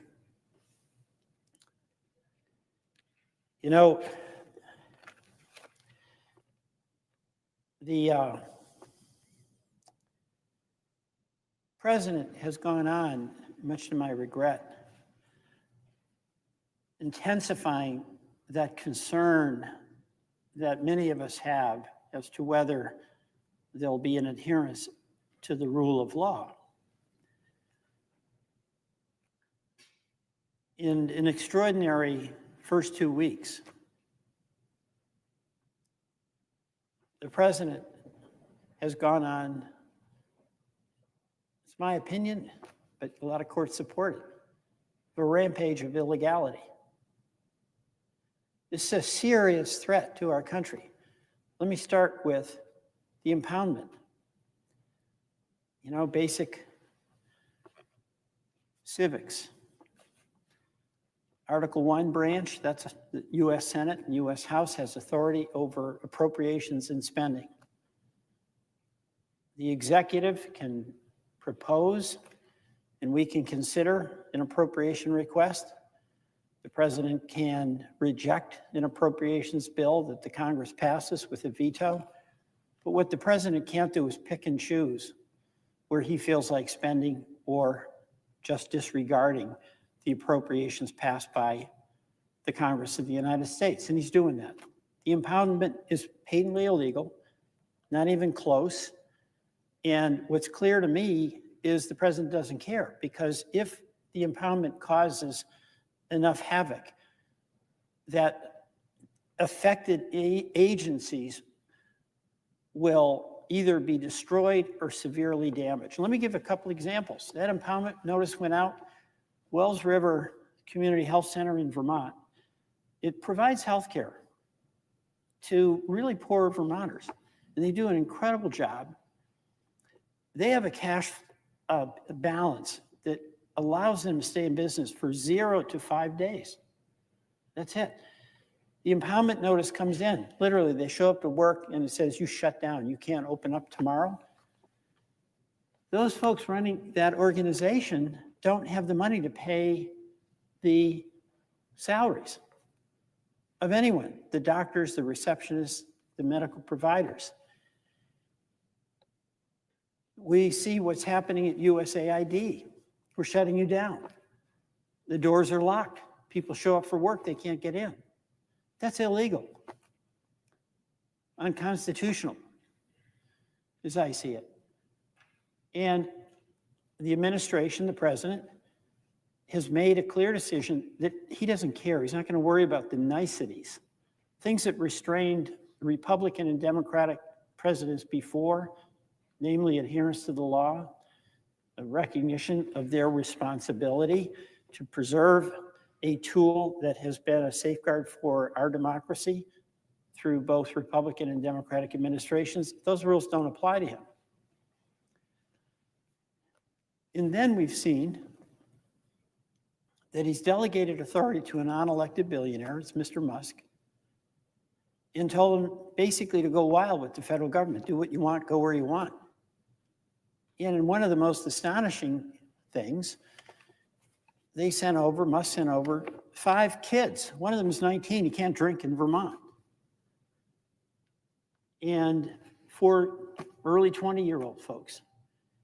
And they march into the Treasury Secretary, basically, of the United States, the successor to Alexander Hamilton, a man I respect, by the way, Mr. Besson, and the person who ran the payment system, and said, we're in charge. That's basically what they did. And then they got access to the computers, which means they have your Social Security in mind. They have information about our taxes. Every individual in this country, their privacy has now been put in jeopardy. I mean, just think if this were the private sector. Let's say you're Jamie Dimon and you run a major financial institution, JP Morgan, and 5 kids show up at your bank and they say, hey, Mr. Musk sent us, give us access to the computers. And they have access to all the individual information, company information of the folks who work with JP Morgan. That's what happened. And it's not really apparent to all the American people what is happening. It's the folks who are directly impacted by this, the folks at USAID who don't have a job, the folks at Wells River Clinic who are operating on a marginal, on the tightest of margins, that have suffered and don't know whether they'll be able to keep the lights on. It's the woman, the mom, who had finally, after months and months of trying, a dental appointment through Medicaid that had it canceled arbitrarily and abruptly. So those individuals are feeling it, and this is going to ripple out to more and more Americans seeing what's happening. But we need an attorney general who will share my shock at a president acting in such a lawless way. So The fact is, frankly, I don't think President Trump ever in the world would place a value on having an attorney general who's willing to tell him, Mr. President, no, you can't get appointed unless you pass the test. And the test was on full display, both with Mr. Patel and Ms. Bondi, in their inability to answer the basic question, who won the 2020 election. So my concern is not that they, quote, get the answer right. My concern is they get their profound responsibility is first and foremost to the Constitution and the rule of law. And the president is not looking for anyone other than someone who's going to give him the fealty that he demands when these questions arise. And what we're seeing with the president in these first 2 weeks of his term is that there is no restraint. The rule of law is for suckers. He's going to break things, and whatever damage is done is not his problem. And the problem is, it's a lot of really innocent and good Americans who are being affected by this. Doctors and nurses, moms whose children get Medicaid help, lawyers who dedicated their career to civil rights or environmental protection. You know, there's a cruelty with the way in which the president has acted. It's almost a casual cruelty. It just doesn't matter. So I'm looking for some confidence that the checks and balances that are required, that we can build up. And frankly, there's a major question that we face as the United States Senator, and each of us as an individual senator. I believe, at least to exercise our judgment.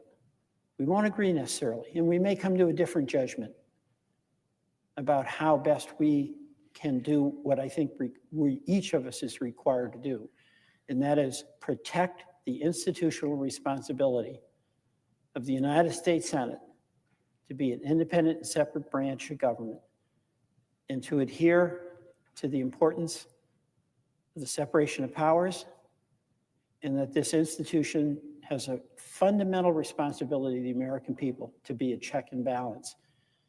And there's 100 of us here, and we may have 100 different opinions as to when it is that we should say no.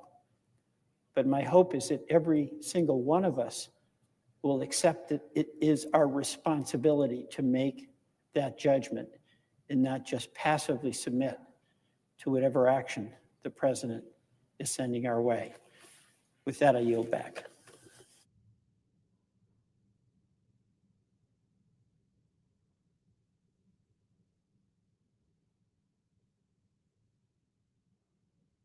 Mr. President. The senator from Rhode Island. Mr. President, I sit on the Judiciary Committee and was present for the confirmation hearing of Pam Bondi in her quest to be Attorney General of the United States. And I have to say that there is a lot to admire.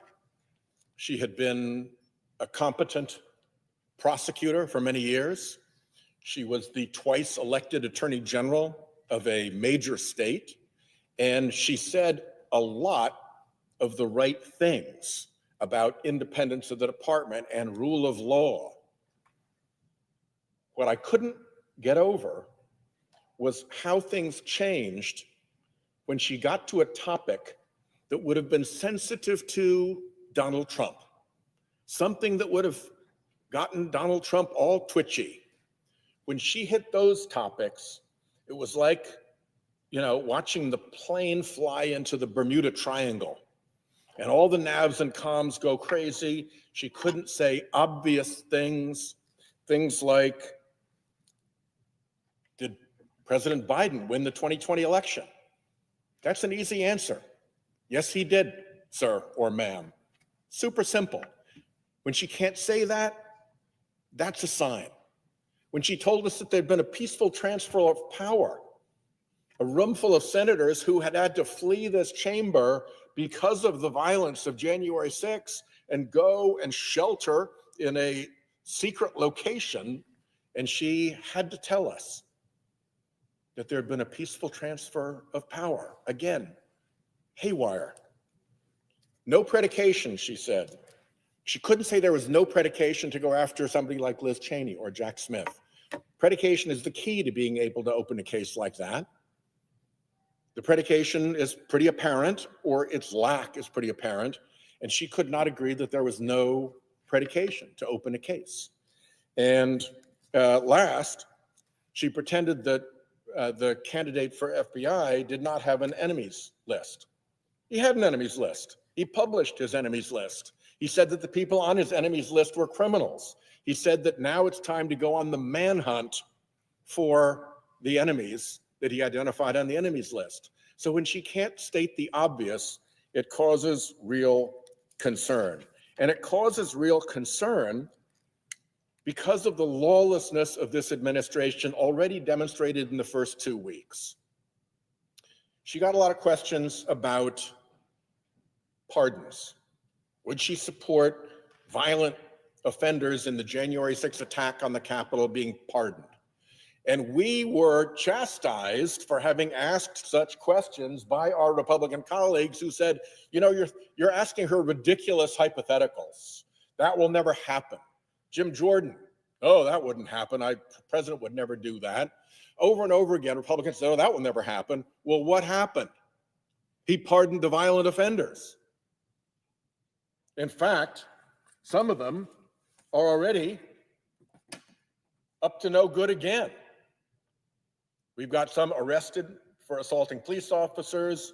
We had some shot in a violent confrontation with police officers. This is just in the 2 weeks since their pardons. And here, soliciting a minor. That's the quality of people that the president was willing to pardon.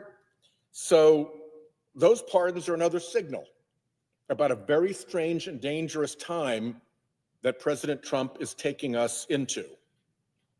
As my colleague from Vermont just mentioned, we've got these little characters, I call them the muskrats, running around in Treasury, running around over at USAID, getting into systems where they have no business, where apparently they're not just able to get into the payment systems for Social Security and things like that, tax refunds, whatever, but they can actually manipulate the systems.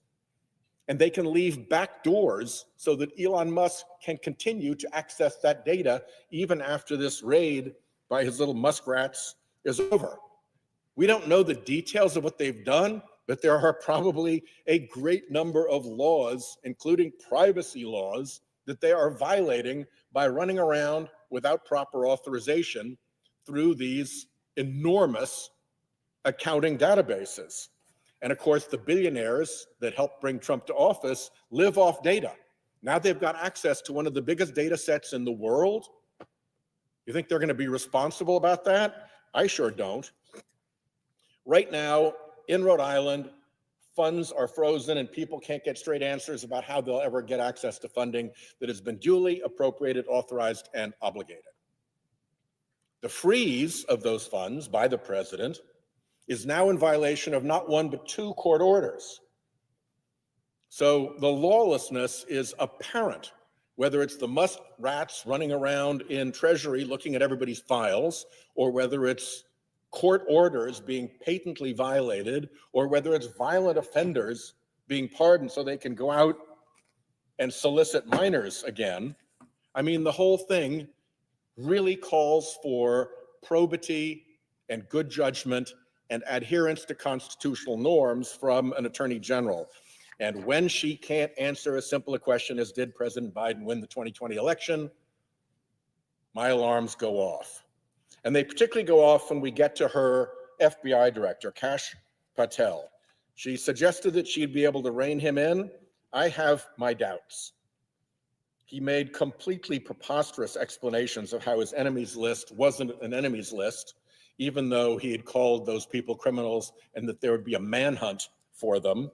He denied having a role with the J6 Choir, which was a singing group of violent attackers from January 6th. And he had taken credit for producing their recording, but pretended he didn't know that they were January 6th violent attackers. He said that he assured us that FBI agents would be protected against political retribution, which was beginning as he testified, and which is going on at the department right now. Massive, unprecedented political retribution. He won't tell us what he told a grand jury in proceedings in which he pled the Fifth Amendment.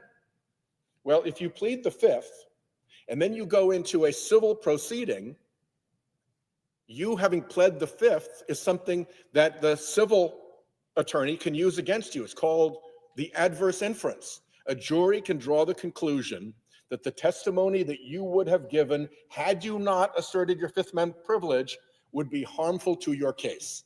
They are legally available to reach that conclusion. A judge will instruct them that they may reach that conclusion.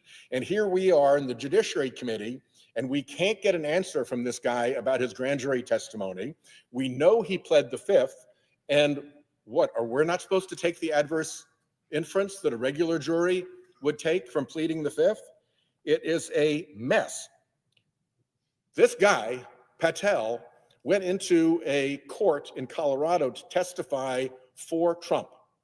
How'd he do when he went in front of that court and testified? Well, the presiding judge said that he, I'm quoting here, was not a credible witness. His testimony was illogical and was, quoting again, completely devoid of any evidence in the record. Okay, so I used to be a United States attorney, and we used to take FBI agents and we would put them into court to make cases.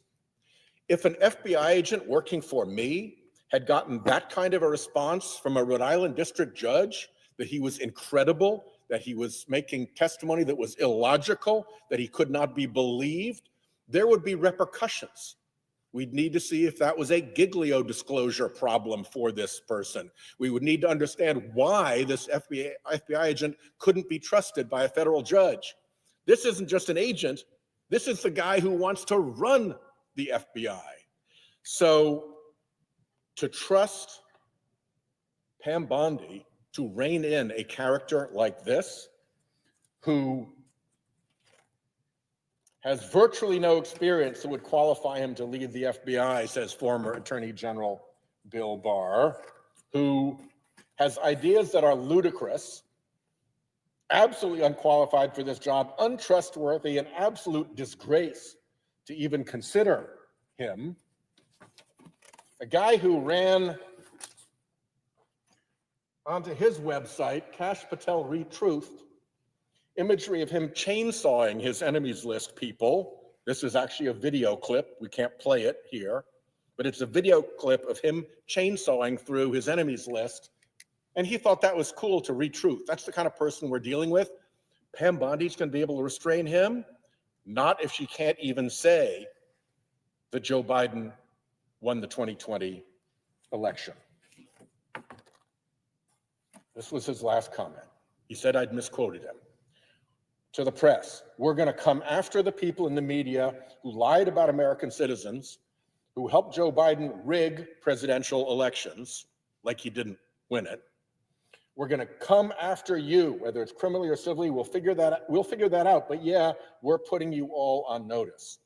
That is what is coming to the Department of Justice.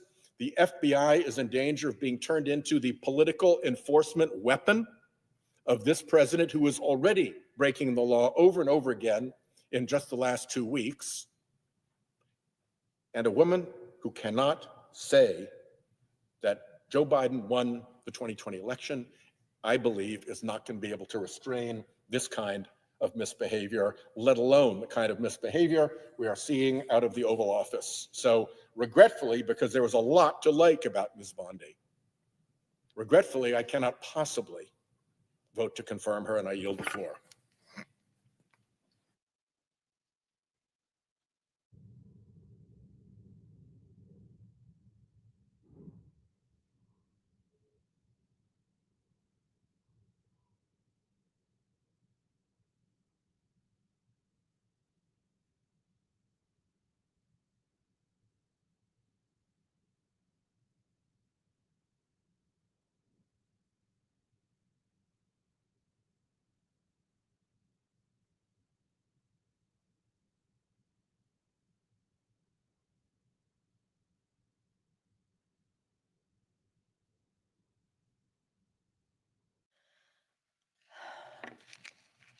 Mr. President. Senator from Hawaii. Mr. President, in examining all of the President's cabinet nominees, I am focused on two things: their fitness and their qualifications for the positions to which they are nominated, including their ability and willingness to put loyalty to the Constitution above loyalty to the President. This independence is critically important for the Attorney General, our nation's highest law enforcement officer. The Attorney General oversees thousands of career prosecutors in all 50 states, trying cases based not on politics, but on facts. However, Pam Bondi's record, her statements in her confirmation hearing, and her responses to questions for the record make clear she does not have the requisite independence to lead the Department of Justice. In her confirmation hearing, Ms. Bondi shows she had trouble differentiating fact from fiction, where her loyalty to President Trump might come into question. Rather than attempting to assuage my concerns shared by many of my colleagues, you just heard from one of my colleagues just previous to myself, Ms. Bondi failed to provide clear and convincing answers to the following questions: whether President Biden won the 2020 election, whether she agreed with the president's characterization of January 6 felons as hostages and patriots, whether she would make good on her promise to prosecute the prosecutors and investigate the investigators by using the DOJ to go after the president's perceived political enemies. I also asked her in writing, for the record, how she would resolve a conflict between a request from President Trump and her duty to the Constitution. Ms. Bondi provided no response, and she left the answer blank. This refusal to even try to answer the question told me a lot. We have already seen in the 2 weeks since President Trump took office that he does not believe that the rule of law applies to him. He issued an unconstitutional order on birthright citizenship. He put an illegal hold on all federal funds. He fired or pushed aside scores of senior career FBI officials and federal prosecutors. Most egregiously, he issued a blanket pardon for more than 1,500 criminals convicted for their roles in the January 6th insurrection. Not content to stop at pardoning those who assaulted police officers, now he's compiling lists of FBI agents and DOJ prosecutors who did their jobs by working on January 6 cases to which they were assigned. This could be thousands of civil servants who Donald Trump is apparently planning to punish to exact retribution. Make no mistake, by focusing DOJ and the FBI inward on themselves instead of outward on the many threats against our country, President Trump is making our nation less safe and sowing fear and chaos in the DOJ. When we suffer an attack, a hack, or a rise in crime, President Trump will try to blame everybody else, but he will be responsible. As Senator Durbin so accurately put it, Donald Trump sees the DOJ as his personal law firm. But the DOJ and the Attorney General work for the people, not for the president. Any president, but especially this president, needs an Attorney General who will tell him when his actions break the law. What's more, the American public deserves an attorney general who will put the law first and refuse an illegal order from the president. Ms. Bondi will not be that person. She will be yet another yes woman doing whatever the president wants her to do. The law, the Constitution, and our country will suffer the consequences. For these reasons, I urge my colleagues to vote no. I yield back.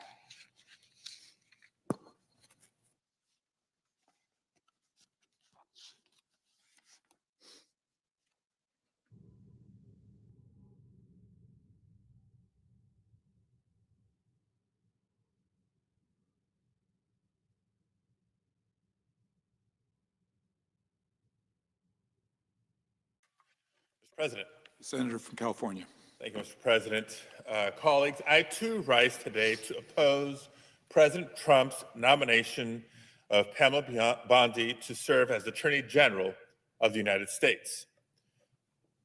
And I don't do it lightly. After evaluating her record, as well as her testimony before the Judiciary Committee, it's sadly become clear to me that Ms. Bondi is either unwilling or unable to put her duty to the Constitution of the United States and her duty to the American people above her loyalty to President Trump. With the president now in office, who has proven his complete disregard for the rule of law on numerous occasions, Pam Bondi is simply unfit to serve as our nation's chief law enforcement officer. Time and again, we've seen Ms. Bondi more than willing to go on national television and push President Trump's lies about the results of a free and fair election. Despite the facts, despite overwhelming evidence, she's chosen to lie to the American people in defense of Donald Trump. Now, as I shared in committee during the confirmation hearing, this very issue, offering her an opportunity to withdraw those statements that she made back in 2020. Reminding my colleagues and anybody watching that the danger of her refusal isn't just that she's sticking to some political talking points. In fact, when it comes to the integrity of our elections, lies have become threats to our democracy, threats to voters, and threats to election workers who dedicate themselves to administering our free and fair elections.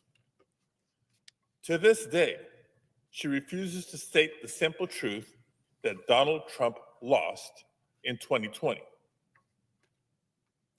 Colleagues, consider the fact that the same lies have led to her associate, Rudy Giuliani, being disbarred. Think about that contrast.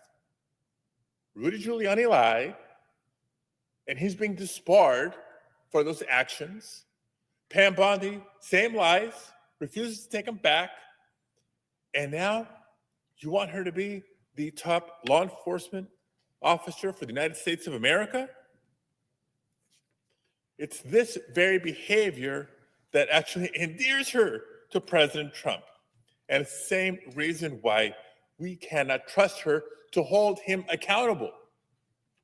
If confirmed, Ms. Bondi will no doubt face far more daunting challenges to shield the Department of Justice and its professional civil servants from politics. I mean, just look at President Trump's activity in the first couple of weeks in office. From his first day on the job, day one of his second term, he issued around 1,500 pardons for January 6th insurrectionists and commuted the sentences of 14 of his supporters, including those convicted of violence against police officers. Let me say it again. First day in office, Trump freed convicted violent criminals who pepper sprayed and beat Capitol police officers. So much for back the blue. President Trump's appointees then proceeded to fire career Department of Justice lawyers involved in investigating and prosecuting him for his role in the January 6th insurrection and for his improper handling of classified documents.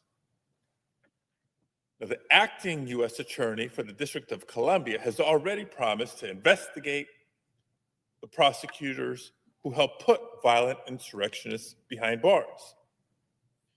None of this comes as a surprise, though. Before she was even selected, before the nomination was official, Ms. Bondi had already publicly promised to investigate the investigators, to prosecute the prosecutors. And just this past Sunday, President Trump's Department of Justice demanded specific FBI staff fill out a questionnaire sharing what involvement they had in the January 6th cases. This is a tough environment for any attorney general to walk into and to act independently, let alone someone who's already shown blind loyalty to President Trump over the rule of law. But these past few weeks, I was struck most by the fact that despite her having practiced law for decades, despite the fact that she served once as the Attorney General for the state of Florida, Ms. Bondi was somehow unfamiliar with the 14th Amendment of the Constitution, and specifically its citizenship clause. Shouldn't have come as a surprise. We talked about it in my office the day before the hearing. I let her know I was going to be asking her about it during the hearing. And when I gave her an opportunity during the hearing to discuss it, she simply refused to answer my questions. And now we know why. In his very first day back in office, President Trump issued a blatantly unconstitutional executive order seeking to strip birthright citizenship from American citizens, citizens born here in the United States. Now, someone who still needs to study birthright citizenship surely won't be a champion in defending it. And I point that out because that's what Ms. Bondi said in response to my question, that she would study it. Think about that, colleagues. Top law enforcement officer in the United States needing to study the Constitution?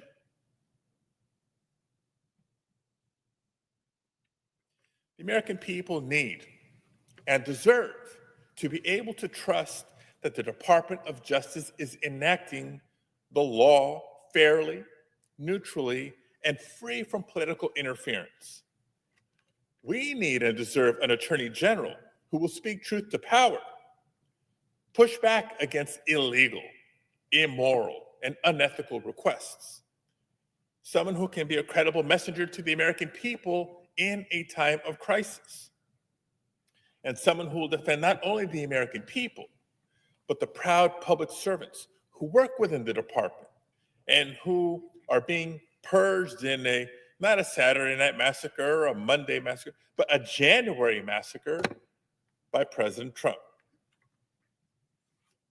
To my colleagues today, I ask this: do you believe Ms. Bondi will fight against retribution or enact it? Do you believe she'll stand up to the administration's chaos or further enable it? Colleagues, I don't believe Ms. Bondi is up to the task. And for that reason, I will oppose her nomination, and I urge all of you to join me. Thank you, Mr. President. I yield the floor.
Mr. President, Senator from California.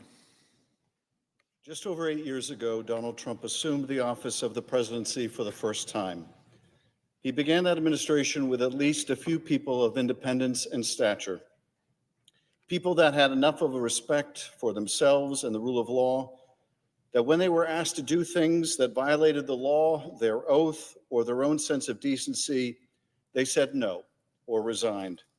People like Defense Secretary Mattis, who wrote in his resignation letter, "My views on treating allies with respect and also being clear-eyed about both malign actors and strategic competitors are strongly held and informed by over 4 decades of immersion in these issues. We must do everything possible to advance an international order that is most conducive to our security, prosperity, and values, and we are strengthened in this effort by the solidarity of our alliances. Because you have the right to have a Secretary of Defense whose views are better aligned with yours on these and other subjects, I believe it is right for me to step down from my position."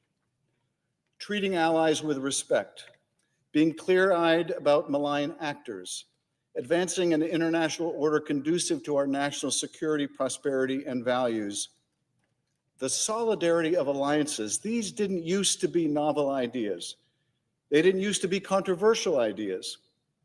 What Secretary Mattis said about an international order that is most conducive to our security, prosperity, and values may also be applied to a domestic order that is respectful of our agencies and institutions, our norms and values. Not everyone in Trump's first administration was like Secretary Mattis. Some took much longer to realize that the president's demand for loyalty to him be placed above all else was incompatible with their own oath of office.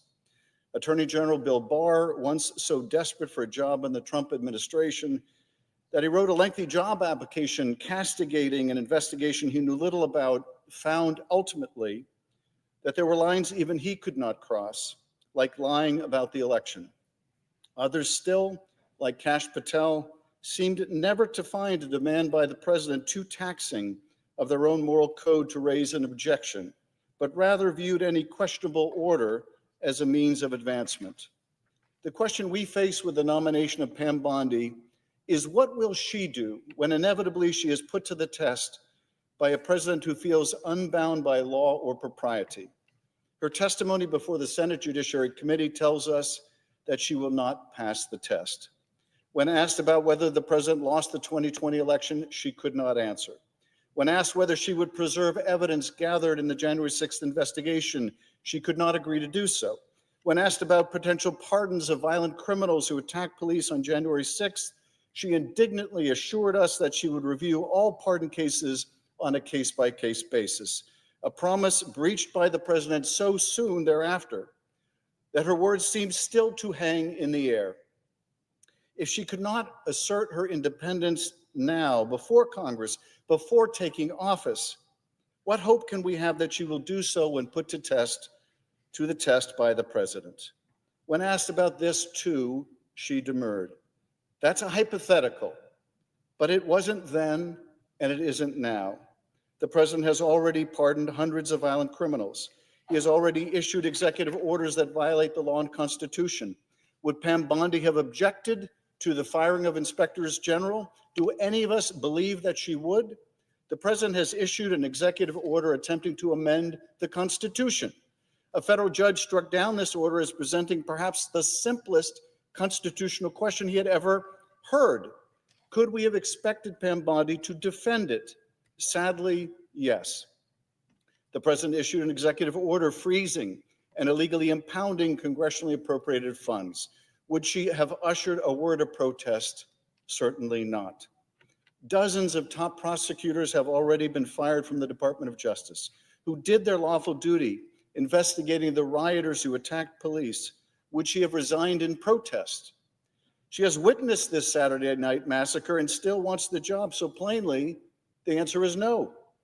She is no Elliot Richardson. Top-ranking FBI agents have been fired. Questionnaires have gone out to identify the hundreds, perhaps thousands, of agents who were involved in the legitimate prosecution of these felons. Would she have defended these FBI agents at the risk of her own job? as one senior FBI leader has done? Of course not. And let us not pretend otherwise. Donald Trump only took the oath of office a mere 2 weeks ago, with an oath to protect and defend the Constitution of the United States, to faithfully execute the office of the President of the United States, to faithfully execute the laws of this country that Congress passed and funded. Each day, it seems he has found new ways to bend and break those laws, to put in power unelected billionaires and political cronies to dismantle agencies, take control of payment systems, and exact political retribution. And one after another, each of his nominees, whether asked whether they would oppose such conduct, has claimed that they won't engage in hypotheticals, claimed that there was simply no way the president would take these actions, stated that what the president promised to do during the campaign simply wouldn't happen. But it is happening. It has happened. His campaign of retribution is happening. His empowering of a shadow president is happening. His dismantling of congressionally approved departments is happening. And we cannot afford an attorney general who believes their role is to defend him rather than the American people and the democracy we have inherited from our founders. This big, bold, brave, and improbable experiment in self-governance. We need an attorney general with a backbone of steel, with the stature to say no, whose purpose is to enforce the laws against any lawbreaker, including the President of the United States. That person is not Pam Bondi. Senator Rufus Choate, who once walked these halls and served in this body, reminded us nearly 200 years ago that we have built no temple but the Capitol, that we consult no common oracle but the Constitution. And what does that oracle tell us? I think maybe simply this: we have been given the most brilliant Constitution ever devised to constrain the worst impulses of human nature. But even that brilliant document will not protect us if we do not inhabit positions of great responsibility with people worthy of them, with people who view our system of checks and balances not as a weakness to overcome or to overrun, but as a source of strength, who view the domestic order they produce, to borrow Secretary Mattis's words from a different context, as most conducive to our security, prosperity, and values. We need an attorney general who will stand strong when the president seeks to turn this Capitol into a rubber stamp for unconstitutional and unlawful actions, when the president seeks to empower the likes of Elon Musk to ignore laws that Congress has passed and departments that Congress has funded, when the president ignores our allies and emboldens our enemies, when the president targets those in government who did their job to investigate crimes and malfeasance and does so to exact vengeance. Vengeance, apart from self-aggrandizement and self-enrichment, the president's only motivation: vengeance. Donald Trump is hoping that in the chaos of his executive orders, of oligarchs marauding through the agencies of government, of tariffs that turn on and off like a blinking light, that we will get lost, and in getting lost, be lost. We must not be. His actions will get worse. They will. With a congressional majority that empowers him, with appointees that embolden him, he himself will only grow more emboldened in return. His unconscionable and unconstitutional actions will multiply. And when that happens, will Pam Bondi take up her role, her duty as the people's lawyer? Or will she serve as the president's lawyer, as she has done before? Will Pam Bondi say no to the president's unlawful actions, no to purges of perceived political enemies, no to investigations of career officials? Because if she will not say no, if she cannot say no, it is up to us today to say no. No to this nomination. No to Pam Bondi. It is up to us. I yield back.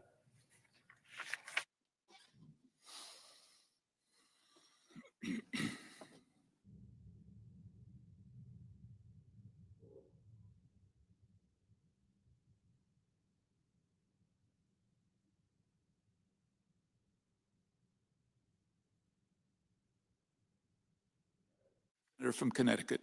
As my colleague, Senator Schiff of California, has just so powerfully stated, we are in the midst of a constitutional crisis.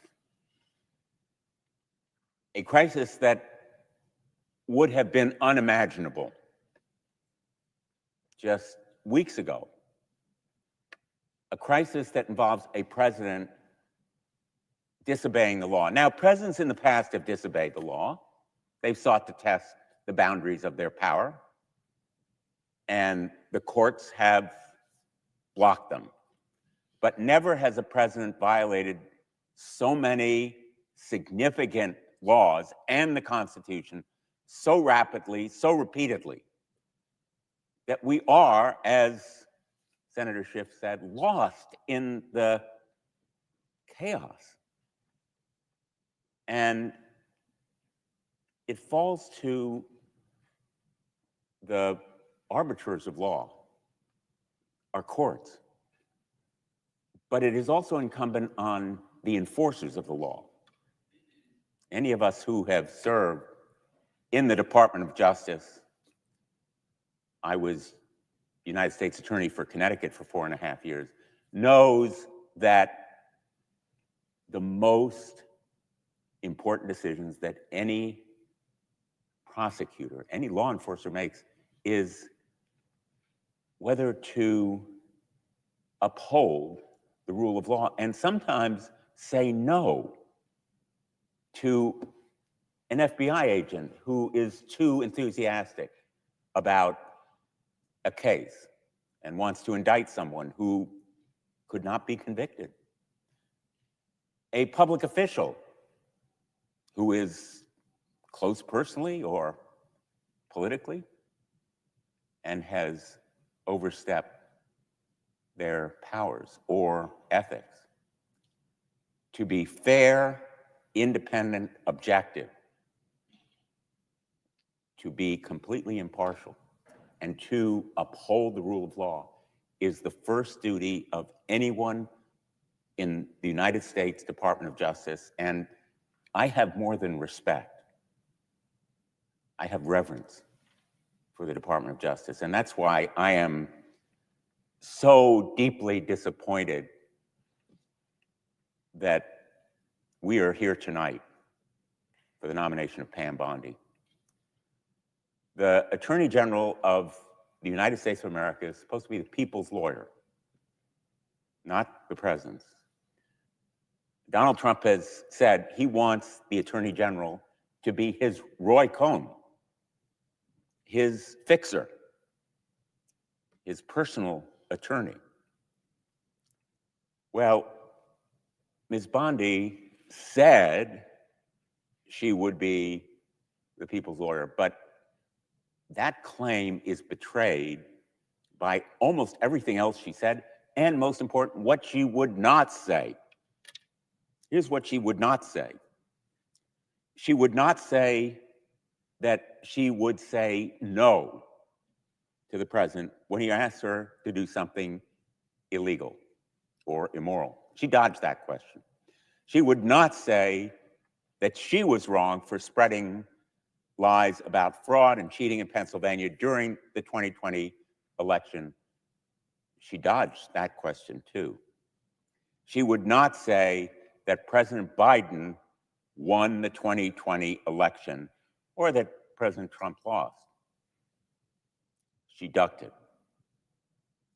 Now, the issue of whether President Trump asks his Attorney General to do something illegal or immoral is not a hypothetical. It's not abstruse or abstract. It is real.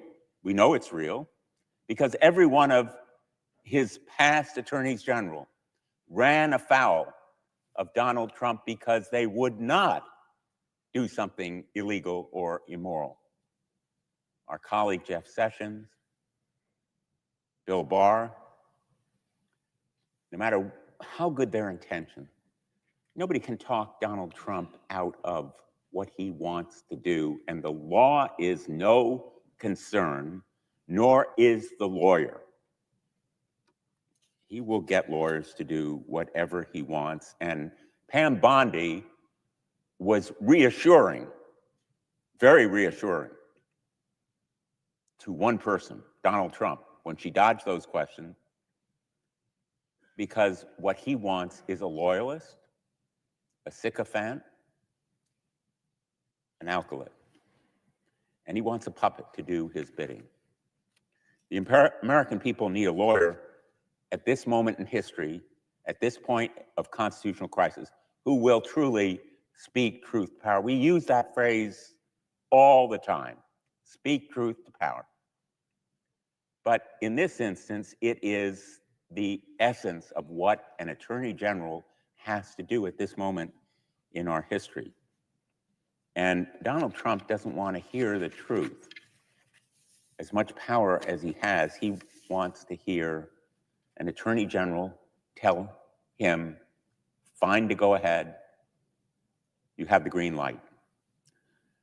If Pam Bondi thinks that she won't face that same dilemma that Bill Barr and Jeff Sessions did, and every other lawyer who's worked for Donald Trump has faced, she's either delusional or disingenuous. Delusional or disingenuous, for me, both are disqualifying for this job.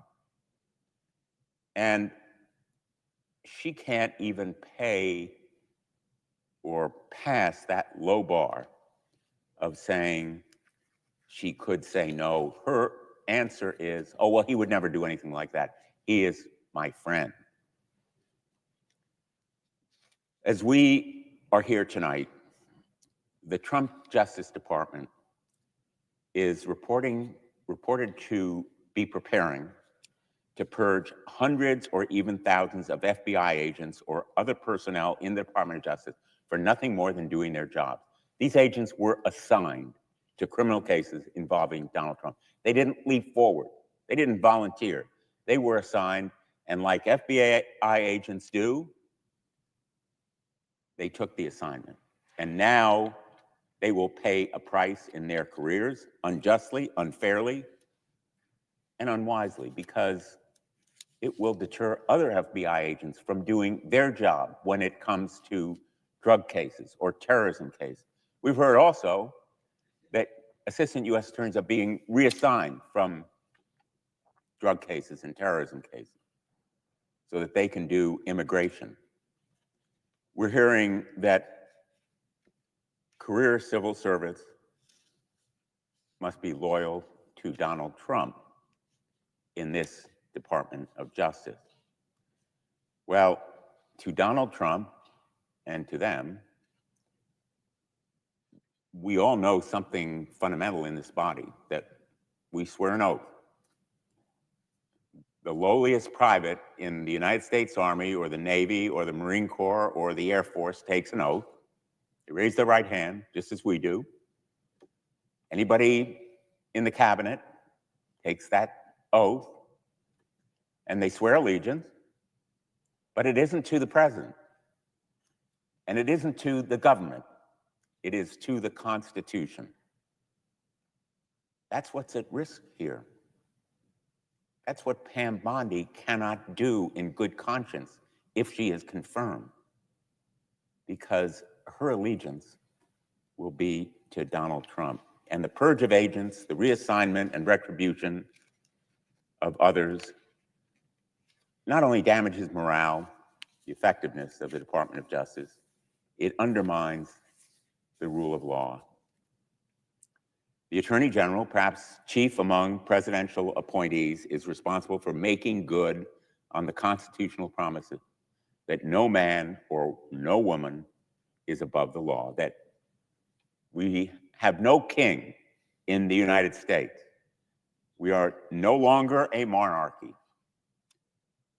We can no longer ask a billionaire to rummage through the files of the Department of Treasury that have information about the presiding officer and every one of us who serves in this body and almost every American, because we all pay taxes, we all have Social Security, we get tax refunds, veterans get disability benefits. Almost anything the United States government does creates a record in the Treasury Department, and all that information is being read and scanned and now collected. That's the news of the day. More bad news about Elon Musk.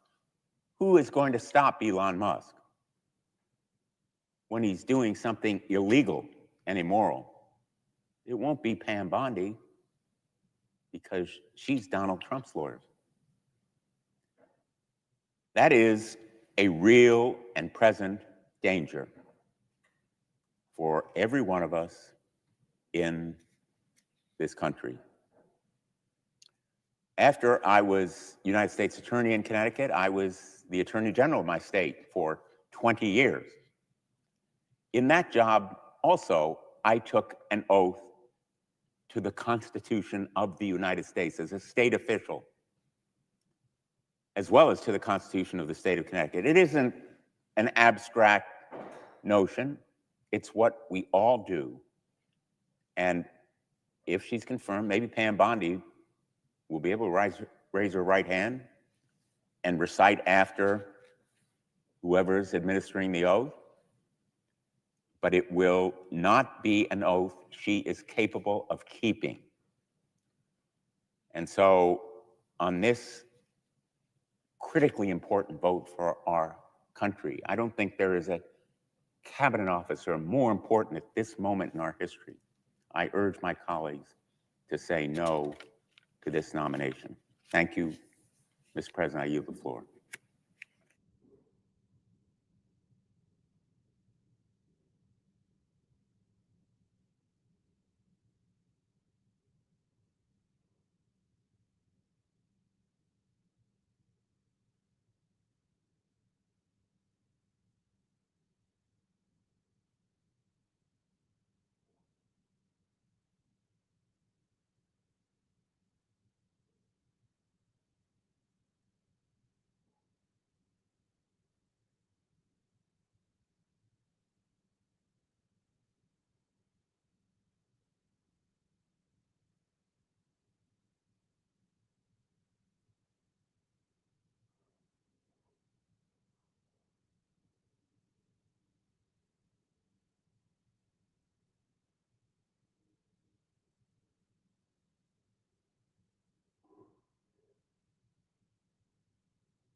The Democratic Whip. Suggest the absence of a quorum. The clerk will call the roll. Ms. Alsobrooks.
Mr. President, The Majority Leader, I ask unanimous consent the quorum call be suspended.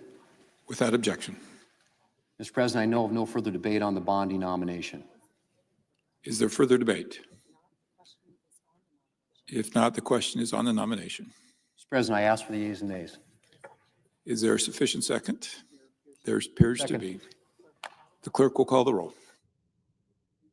Ms. Also Brooks, Ms. Baldwin, Mr. Banks, Mr. Barrasso, Mr. Bennett, Mrs. Blackburn, Mr. Blumenthal, Ms. Blunt Rochester, Mr. Booker, Mr. Bozeman, Mrs. Britt, Mr. Budd, Ms. Cantwell, Mrs. Capito, Mr. Cassidy, Ms. Collins, Mr. Coons, Mr. Cornyn, Ms. Cortez Masto, Mr. Cotton, Mr. Kramer, Mr. Crapo, Mr. Cruz, Mr. Curtis. Yes.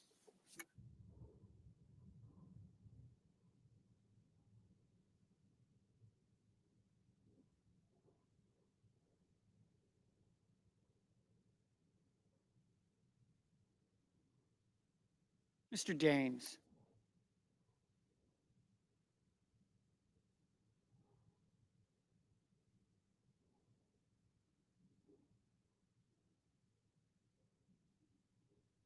Ms. Duckworth.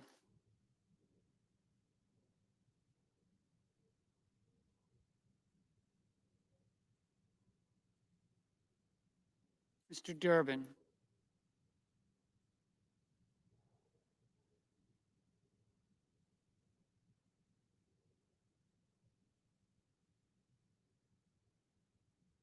Ms. Ernst.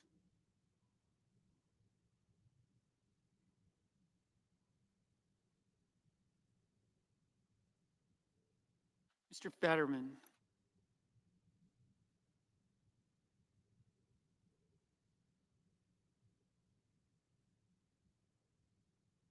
Mrs. Fisher.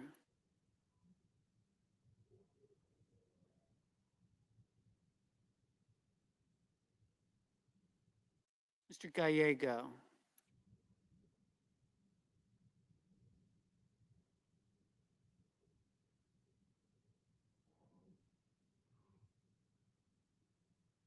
Mrs. Gillibrand.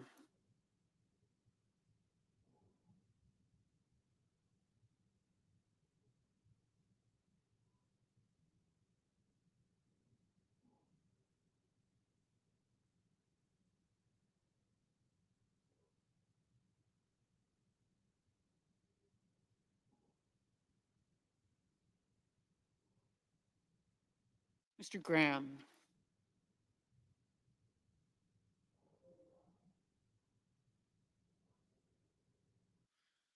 Mr. Grassley.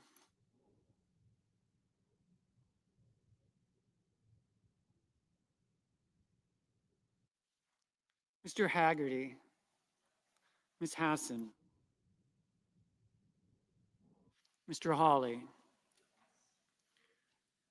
Mr. Heinrich.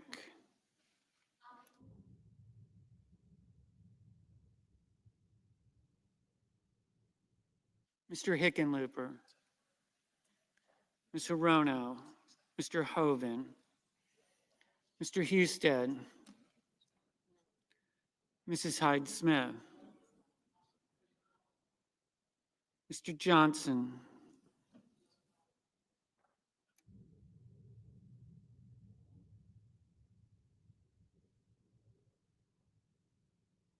Mr. Justice. Mr. Kane.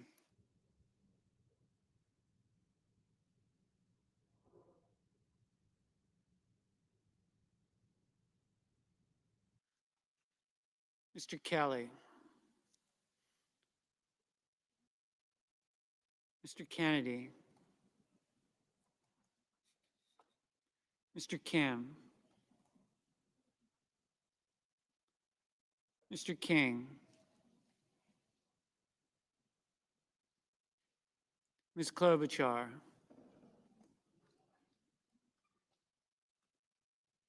Mr. Langford.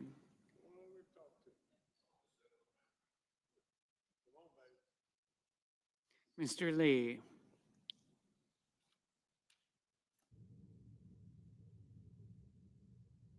Mr. Lujan. Ms. Lummis.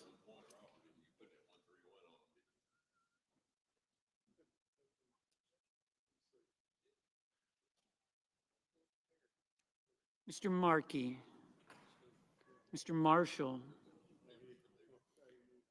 Mr. McConnell. Mr. McCormick.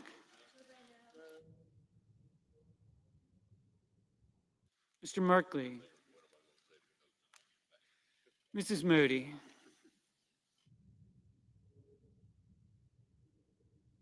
Mr. Moran.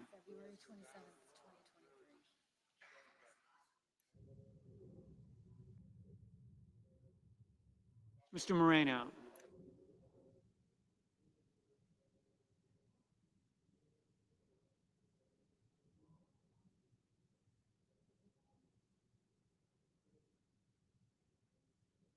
Mr. Mullen.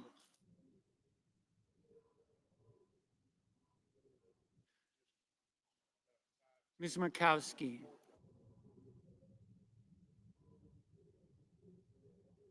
Mr. Murphy.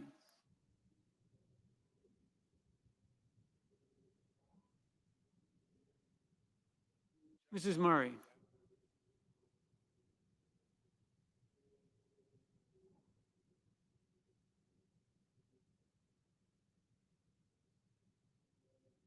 Mr. Ossoff. Mr. Padilla. Mr. Paul. Mr. Peters. Mr. Reed. Mr. Ricketts.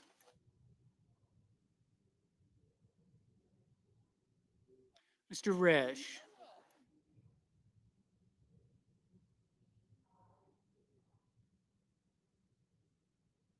Ms. Rosen. Mr. Rounds. Mr. Sanders. Mr. Schatz. Mr. Schiff. Mr. Schmidt.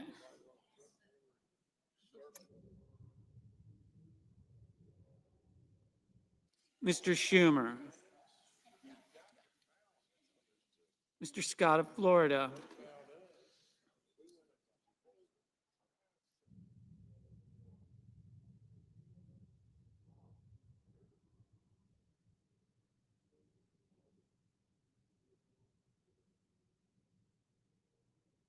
Mr. Scott of South Carolina. Mrs. Shaheen.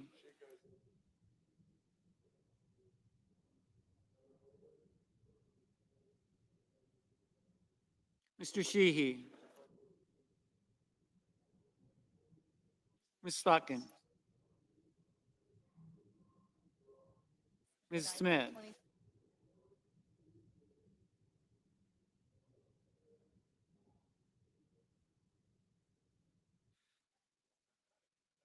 Mr. Sullivan.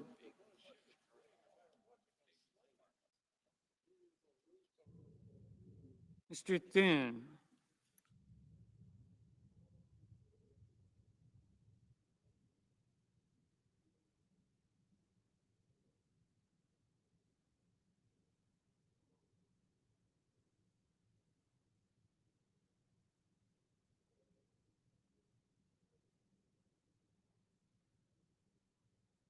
Mr. Tillis. Mr. Tuberville.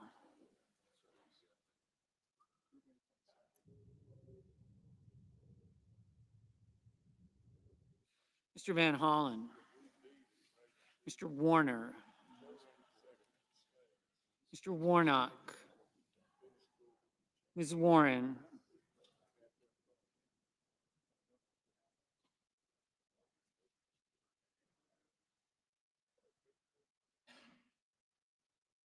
Mr. Welch.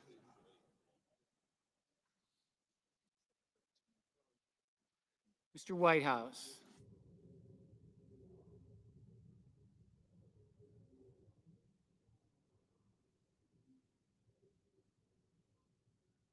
Mr. Wicker,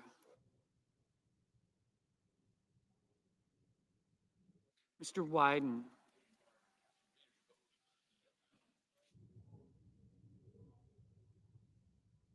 Mr. Young,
Senators voting in the affirmative.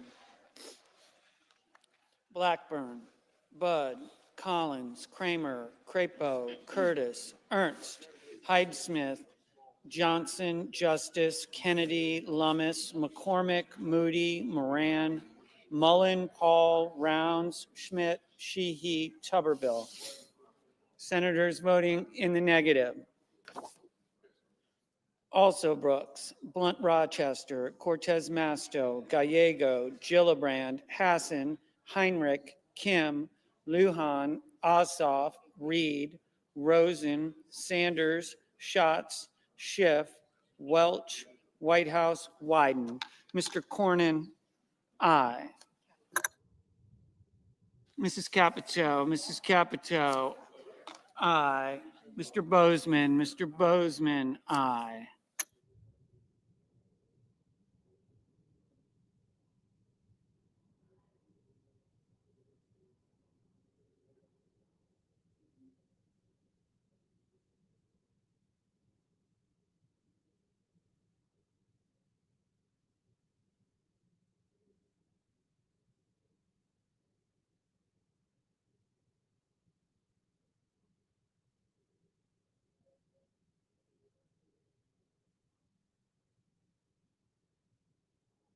Mr. Blumenthal.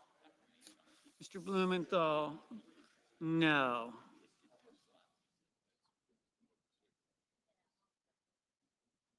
Mr. Lee, aye.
Mr. Wicker, aye.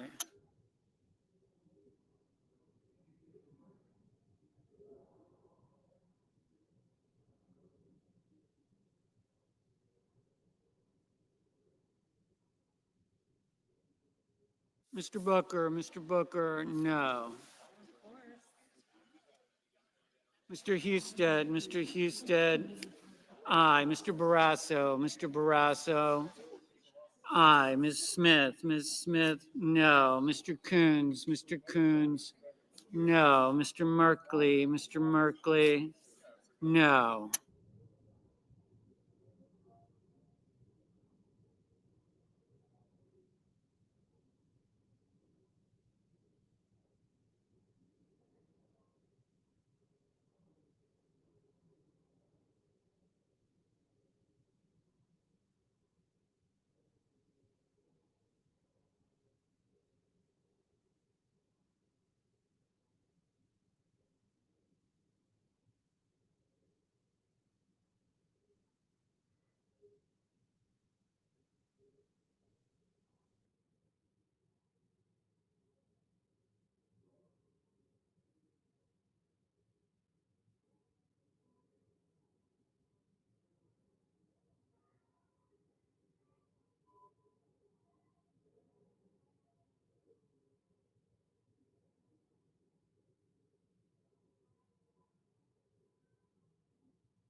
Ms. Baldwin, no.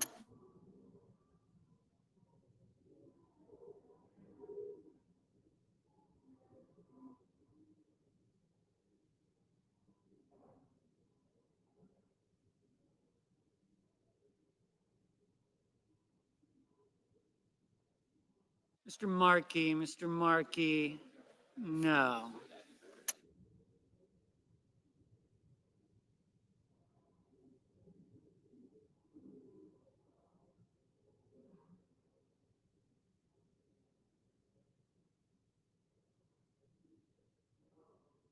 Mr. Hoven, aye.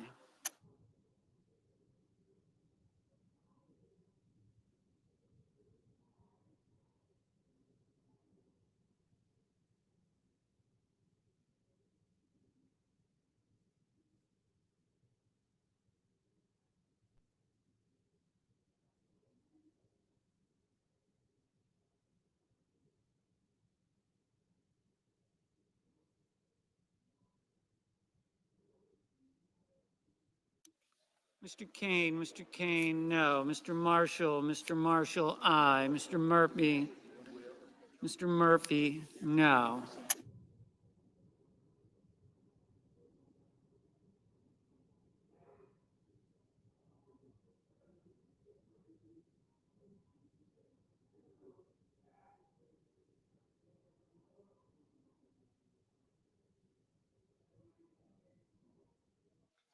Mrs. Shaheen, no.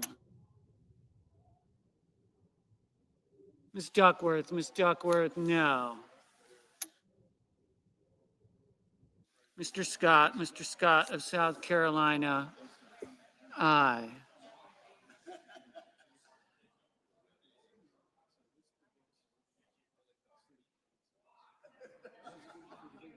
Mr. Kelly, no.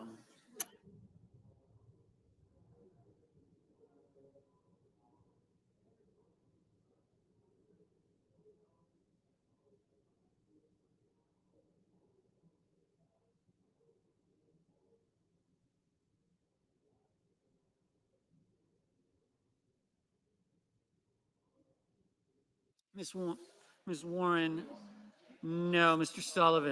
Sullivan, aye. Mr. Durbin, no.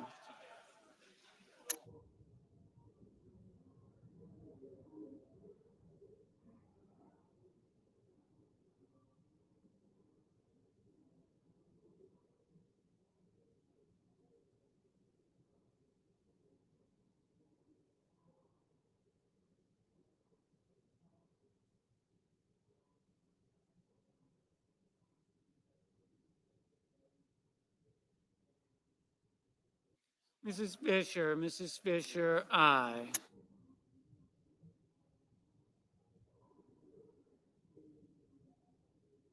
Mr. Scott of Florida, aye.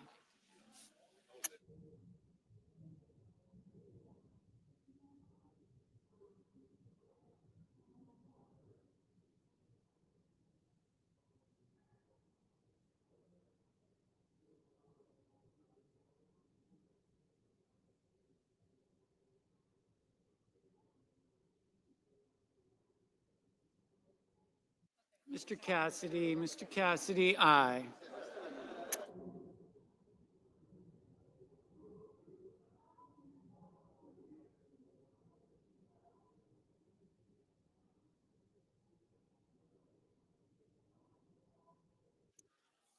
Mr. Banks, aye.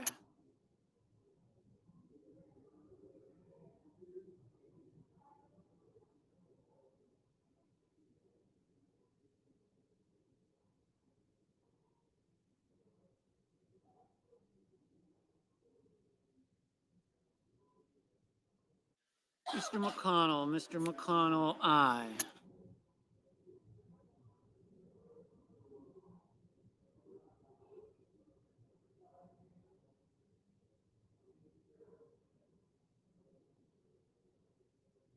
Mr. Graham, aye.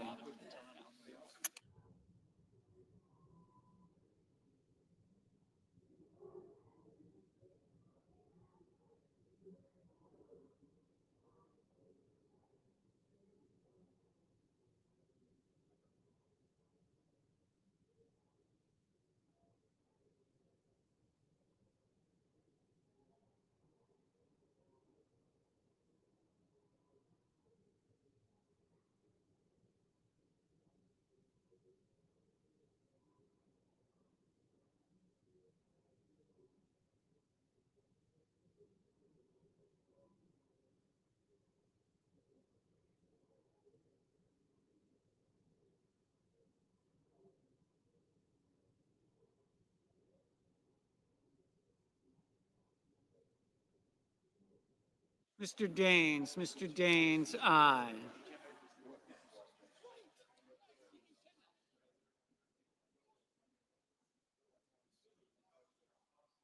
Ms. Hirono, no.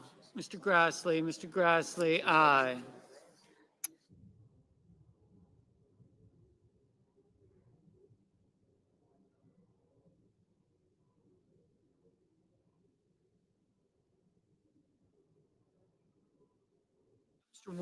Mr. Warnock, no.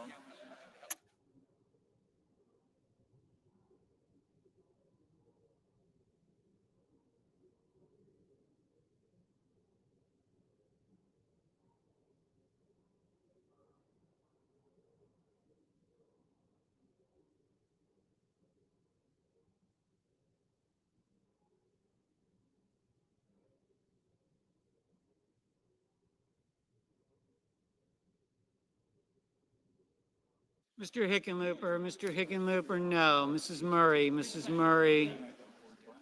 no. Mr. Moreno, aye. Mr. King, no.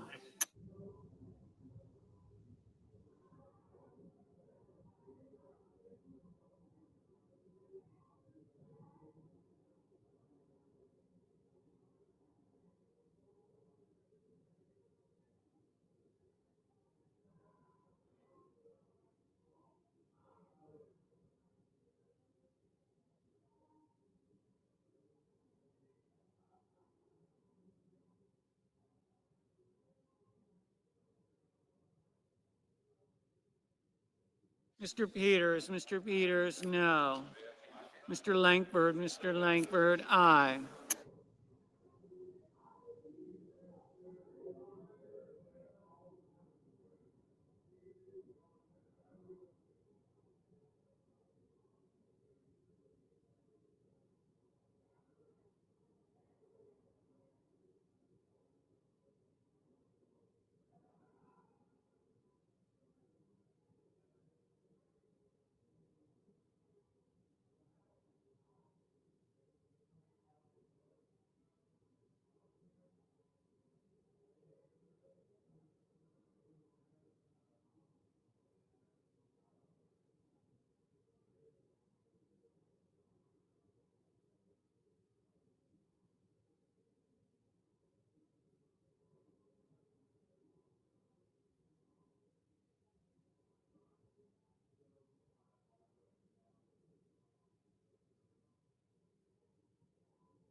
Ms. Klobuchar, no.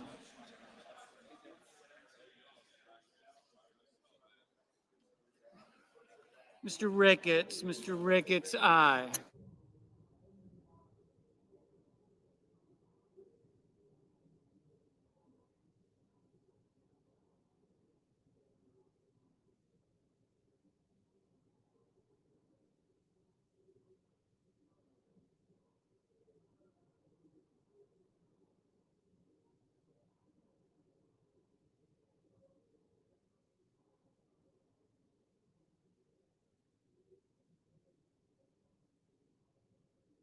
Mr. Padilla, no. Mr. Risch, aye.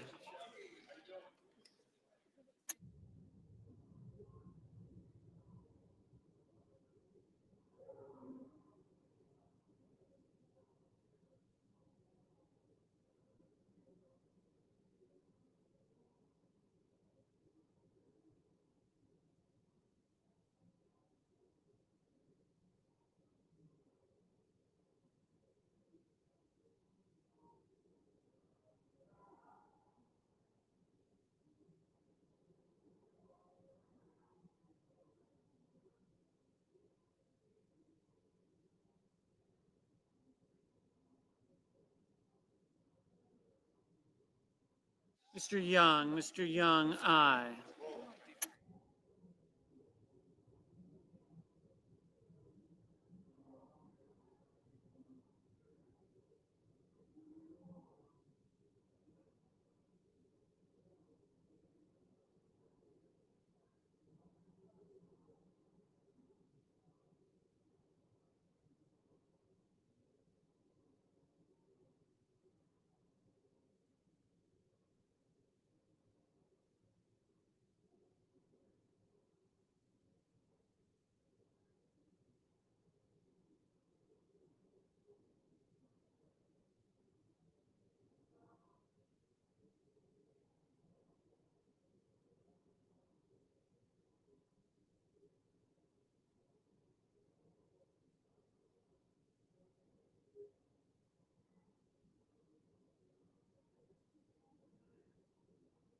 Mr.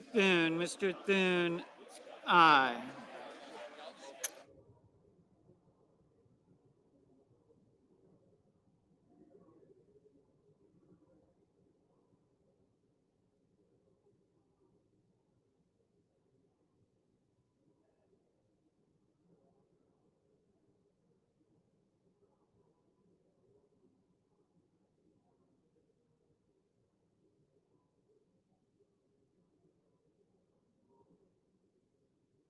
Ms. Slotkin,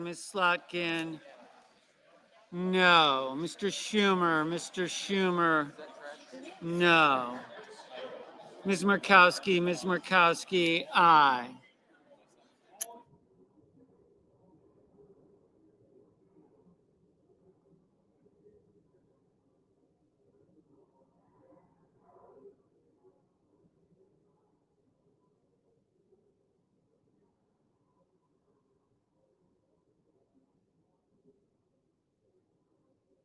Mr. Bennett, no.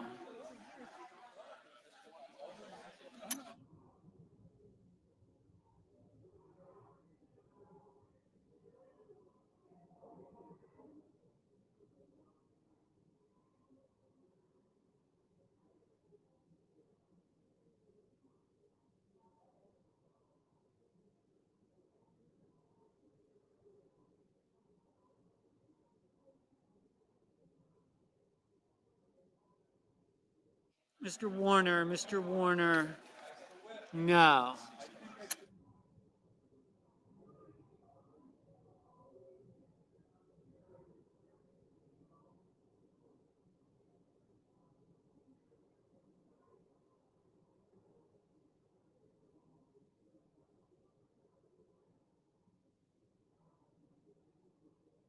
Mr. Van Hollen, no. Mrs. Britt, aye.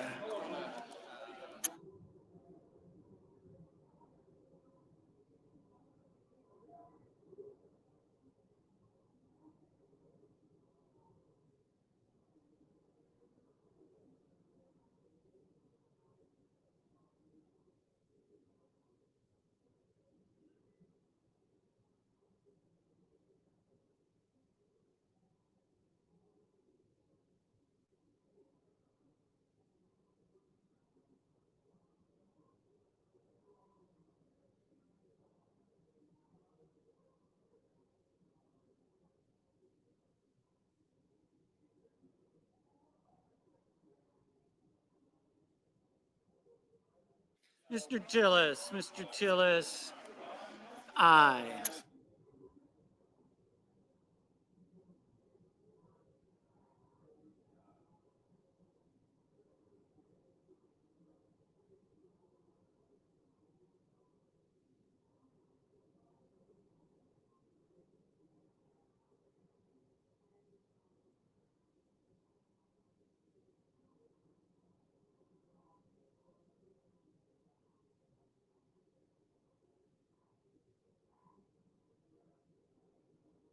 Ms. Cantwell, no.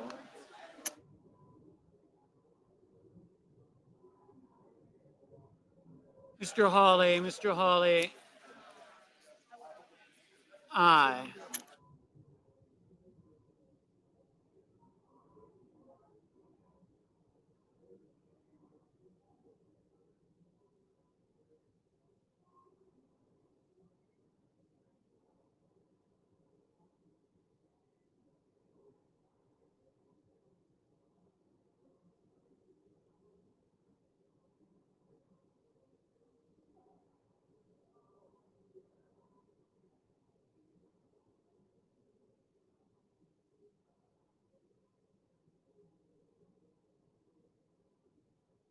Mr. Haggerty, aye.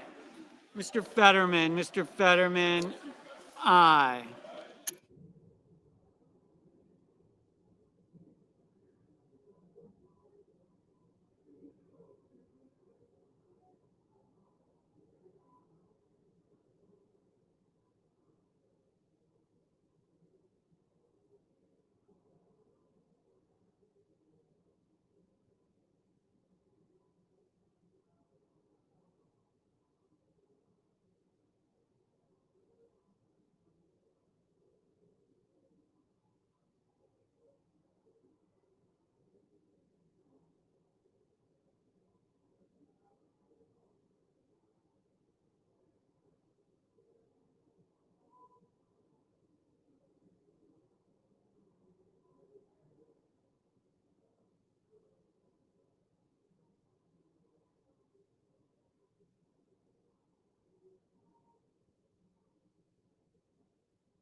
Mr. Cruz, aye.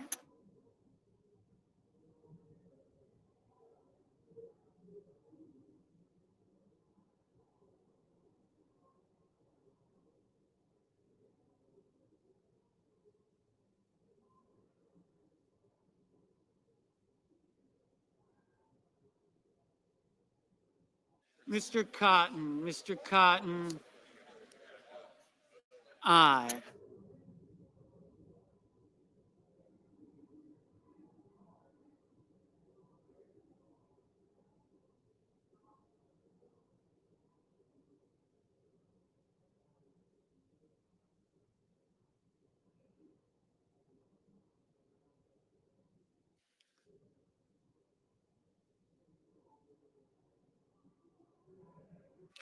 On this vote, the yeas are 54, the nays are 46. The nomination is confirmed. Under the previous order, the motion to reconsider is considered made and laid upon the table, and the president will be immediately notified of the Senate's action. Mr. President, Mr. Leader. You ask unanimous consent that the mandatory quorum call with respect to the Turner nomination be waived. Is there an objection? Without objection, the clerk will report the motion to invoke cloture by unanimous consent. Cloture motion. We, the undersigned senators, in accordance with the provisions of Rule 22 of the Standing Rules of the Senate, do hereby move to bring to a close debate on the nomination of Eric Turner of Texas to be Secretary of Housing and Urban Development, signed by 17 senators. By unanimous consent, the mandatory quorum call has been waived. The question is it the sense of the Senate that debate on the nomination of Eric Turner of Texas to be Secretary of Housing and Urban Development shall be brought to a close? The yeas and nays are mandatory under the rule. The clerk will call the roll. Ms. Alsobrooks, Ms. Baldwin, Mr. Banks, Mr. Barrasso, Mr. Bennett.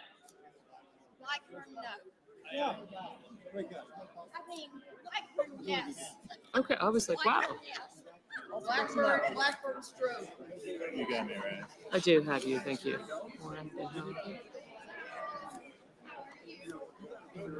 I got you. I know that, thank you. Thank you.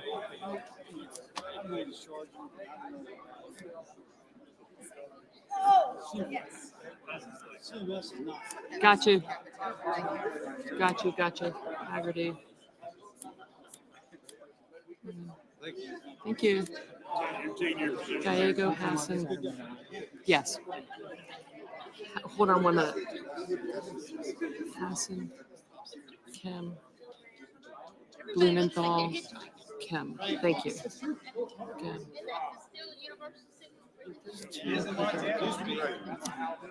Hickenlooper Murphy.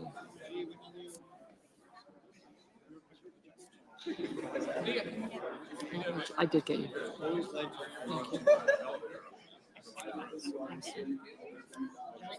Okay, Johnson. I did get you. Thank you. Thank you. Thank you. Thank you. Tony, what was the Bondi vote? Mr. Kelly. Thank you.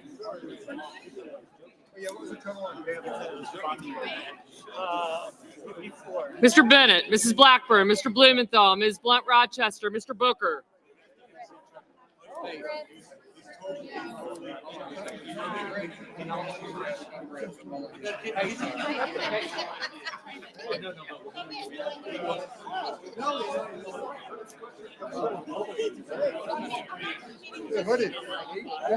Mr. Booker, Mr. Bozeman.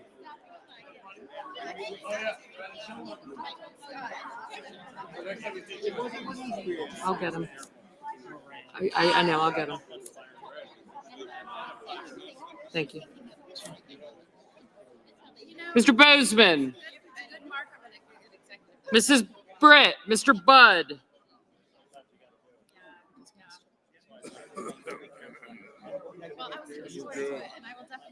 Coach is good too. You got me. Thank you, ma'am. I'll see you tomorrow. That was good, Martin. Thanks. Yeah. Bye-bye. Thank you. Thank you.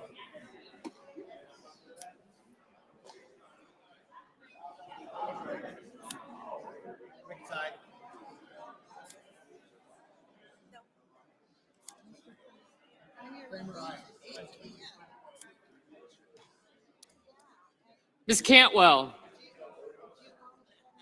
Mrs. Capito, Mr. Cassidy, Ms. Collins. Mr. Coons, Mr. Cornyn. Ms. Cortez Masta, Mr. Cotton, Mr. Kramer, Mr. Crapo. Mr. Cruz.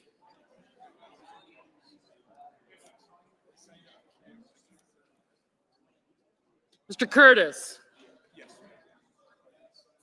Mr. Daines, Ms. Duckworth, Mr. Durbin, Ms. Ernst.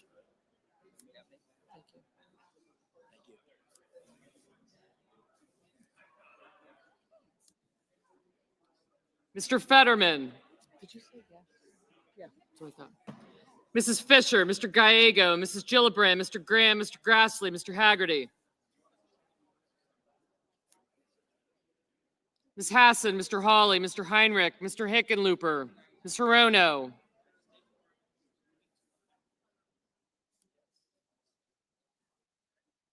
Mr. Hoven.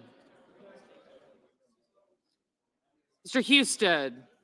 Mrs. Hyde-Smith, Mr. Johnson, Mr. Justice, Mr. Kane, Mr. Kelly, Mr. Kennedy, Mr. Kim, Mr. King, Ms. Klobuchar, Mr. Langford, Mr. Lee, Mr. Lujan, Ms. Lummis, Mr. Markey,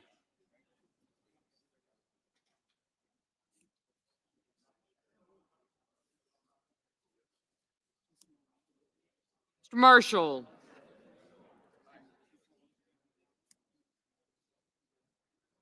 Mr. McConnell, Mr. McCormick, Mr. Merkley, Mrs. Moody, Mr. Moran, Mr. Moreno, Mr. Mullen, Ms. Murkowski, Mr. Murphy, Mrs. Murray, Mr. Ossoff, Mr. Padilla, Mr. Paul, Mr. Peters, Mr. Reed, Mr. Ricketts, Mr. Risch, Ms. Rosen, Mr. Rounds, Mr. Sanders, Mr. Schatz, Mr. Schiff,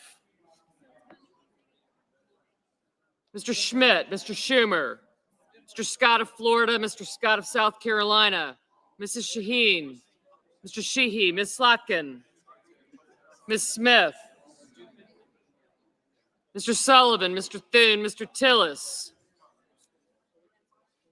Mr. Tuberville, Mr. Van Hollen, Mr. Warner, Mr. Warnock, Ms. Warren, Mr. Welch, Mr. Whitehouse, Mr. Wicker, Mr. Wyden, Mr. Young,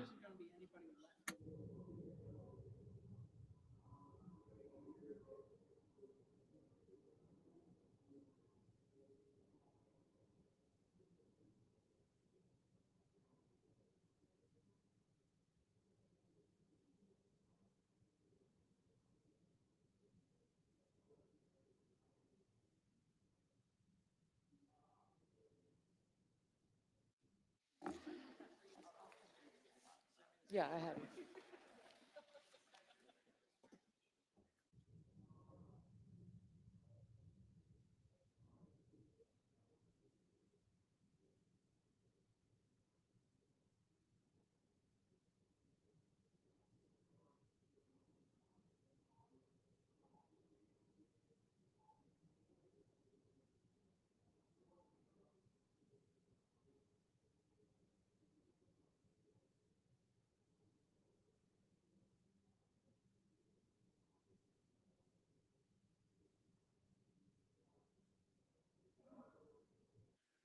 Senators voting in the affirmative: Banks, Barrasso, Blackburn, Bozeman, Britt, Capito, Cassidy, Cornyn, Cotton, Kramer, Crapo, Cruz, Curtis, Daines, Ernst, Fetterman, Fisher, Graham, Grassley, Haggerty, Hawley, Hoven, Husted, Hyde-Smith, Johnson, Justice, Kennedy, Lankford, Lee, Lummis, McConnell, McCormick, Moody, Moran, Moreno, Mullen, Murkowski, Paul, Ricketts, Risch, Rounds, Schmidt, Scott of Florida, Scott of South Carolina, Sheehy, Sullivan, Thune, Tillis, Tuberville, Wicker, and Young.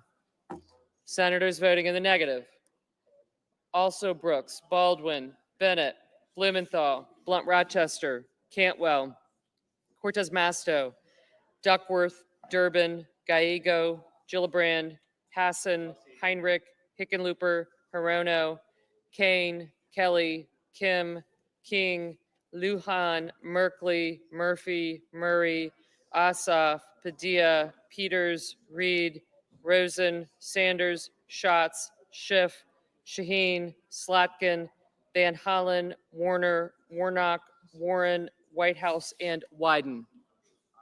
Mr. Marshall, aye.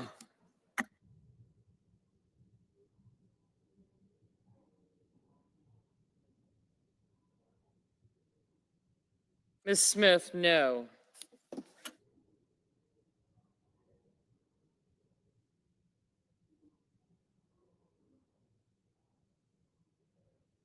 Mr. Markey, no.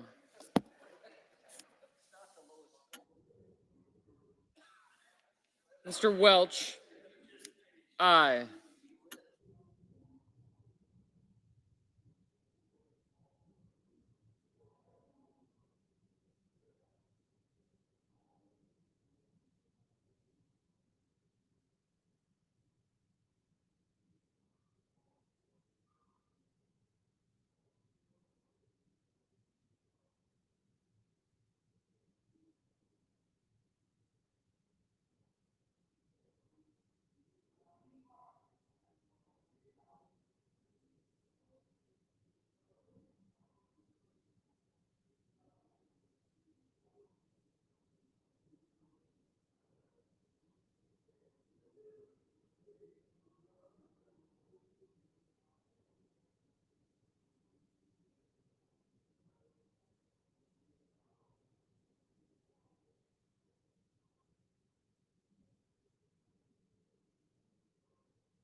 Ms. Collins, aye.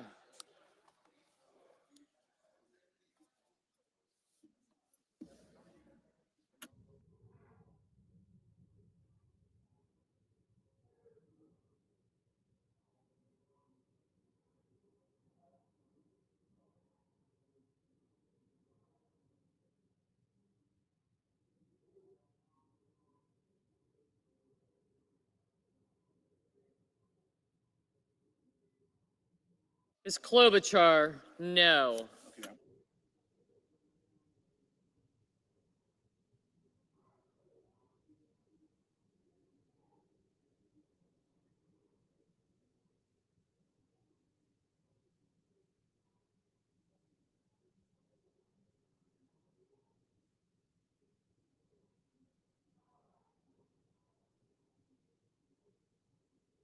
Mr. No.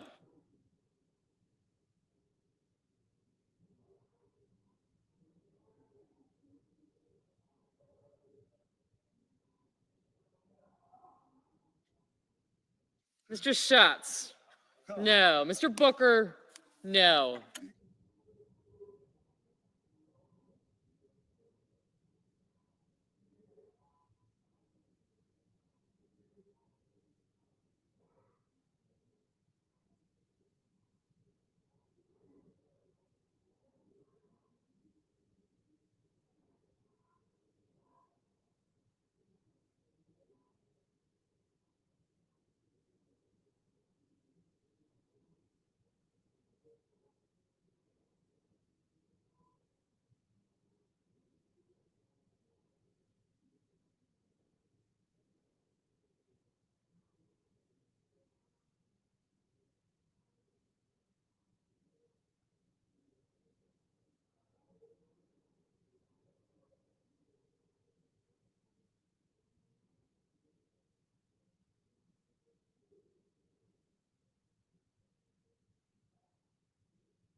Mr. Schumer, no.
Mr. Budd, aye.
Oh, I'm sorry.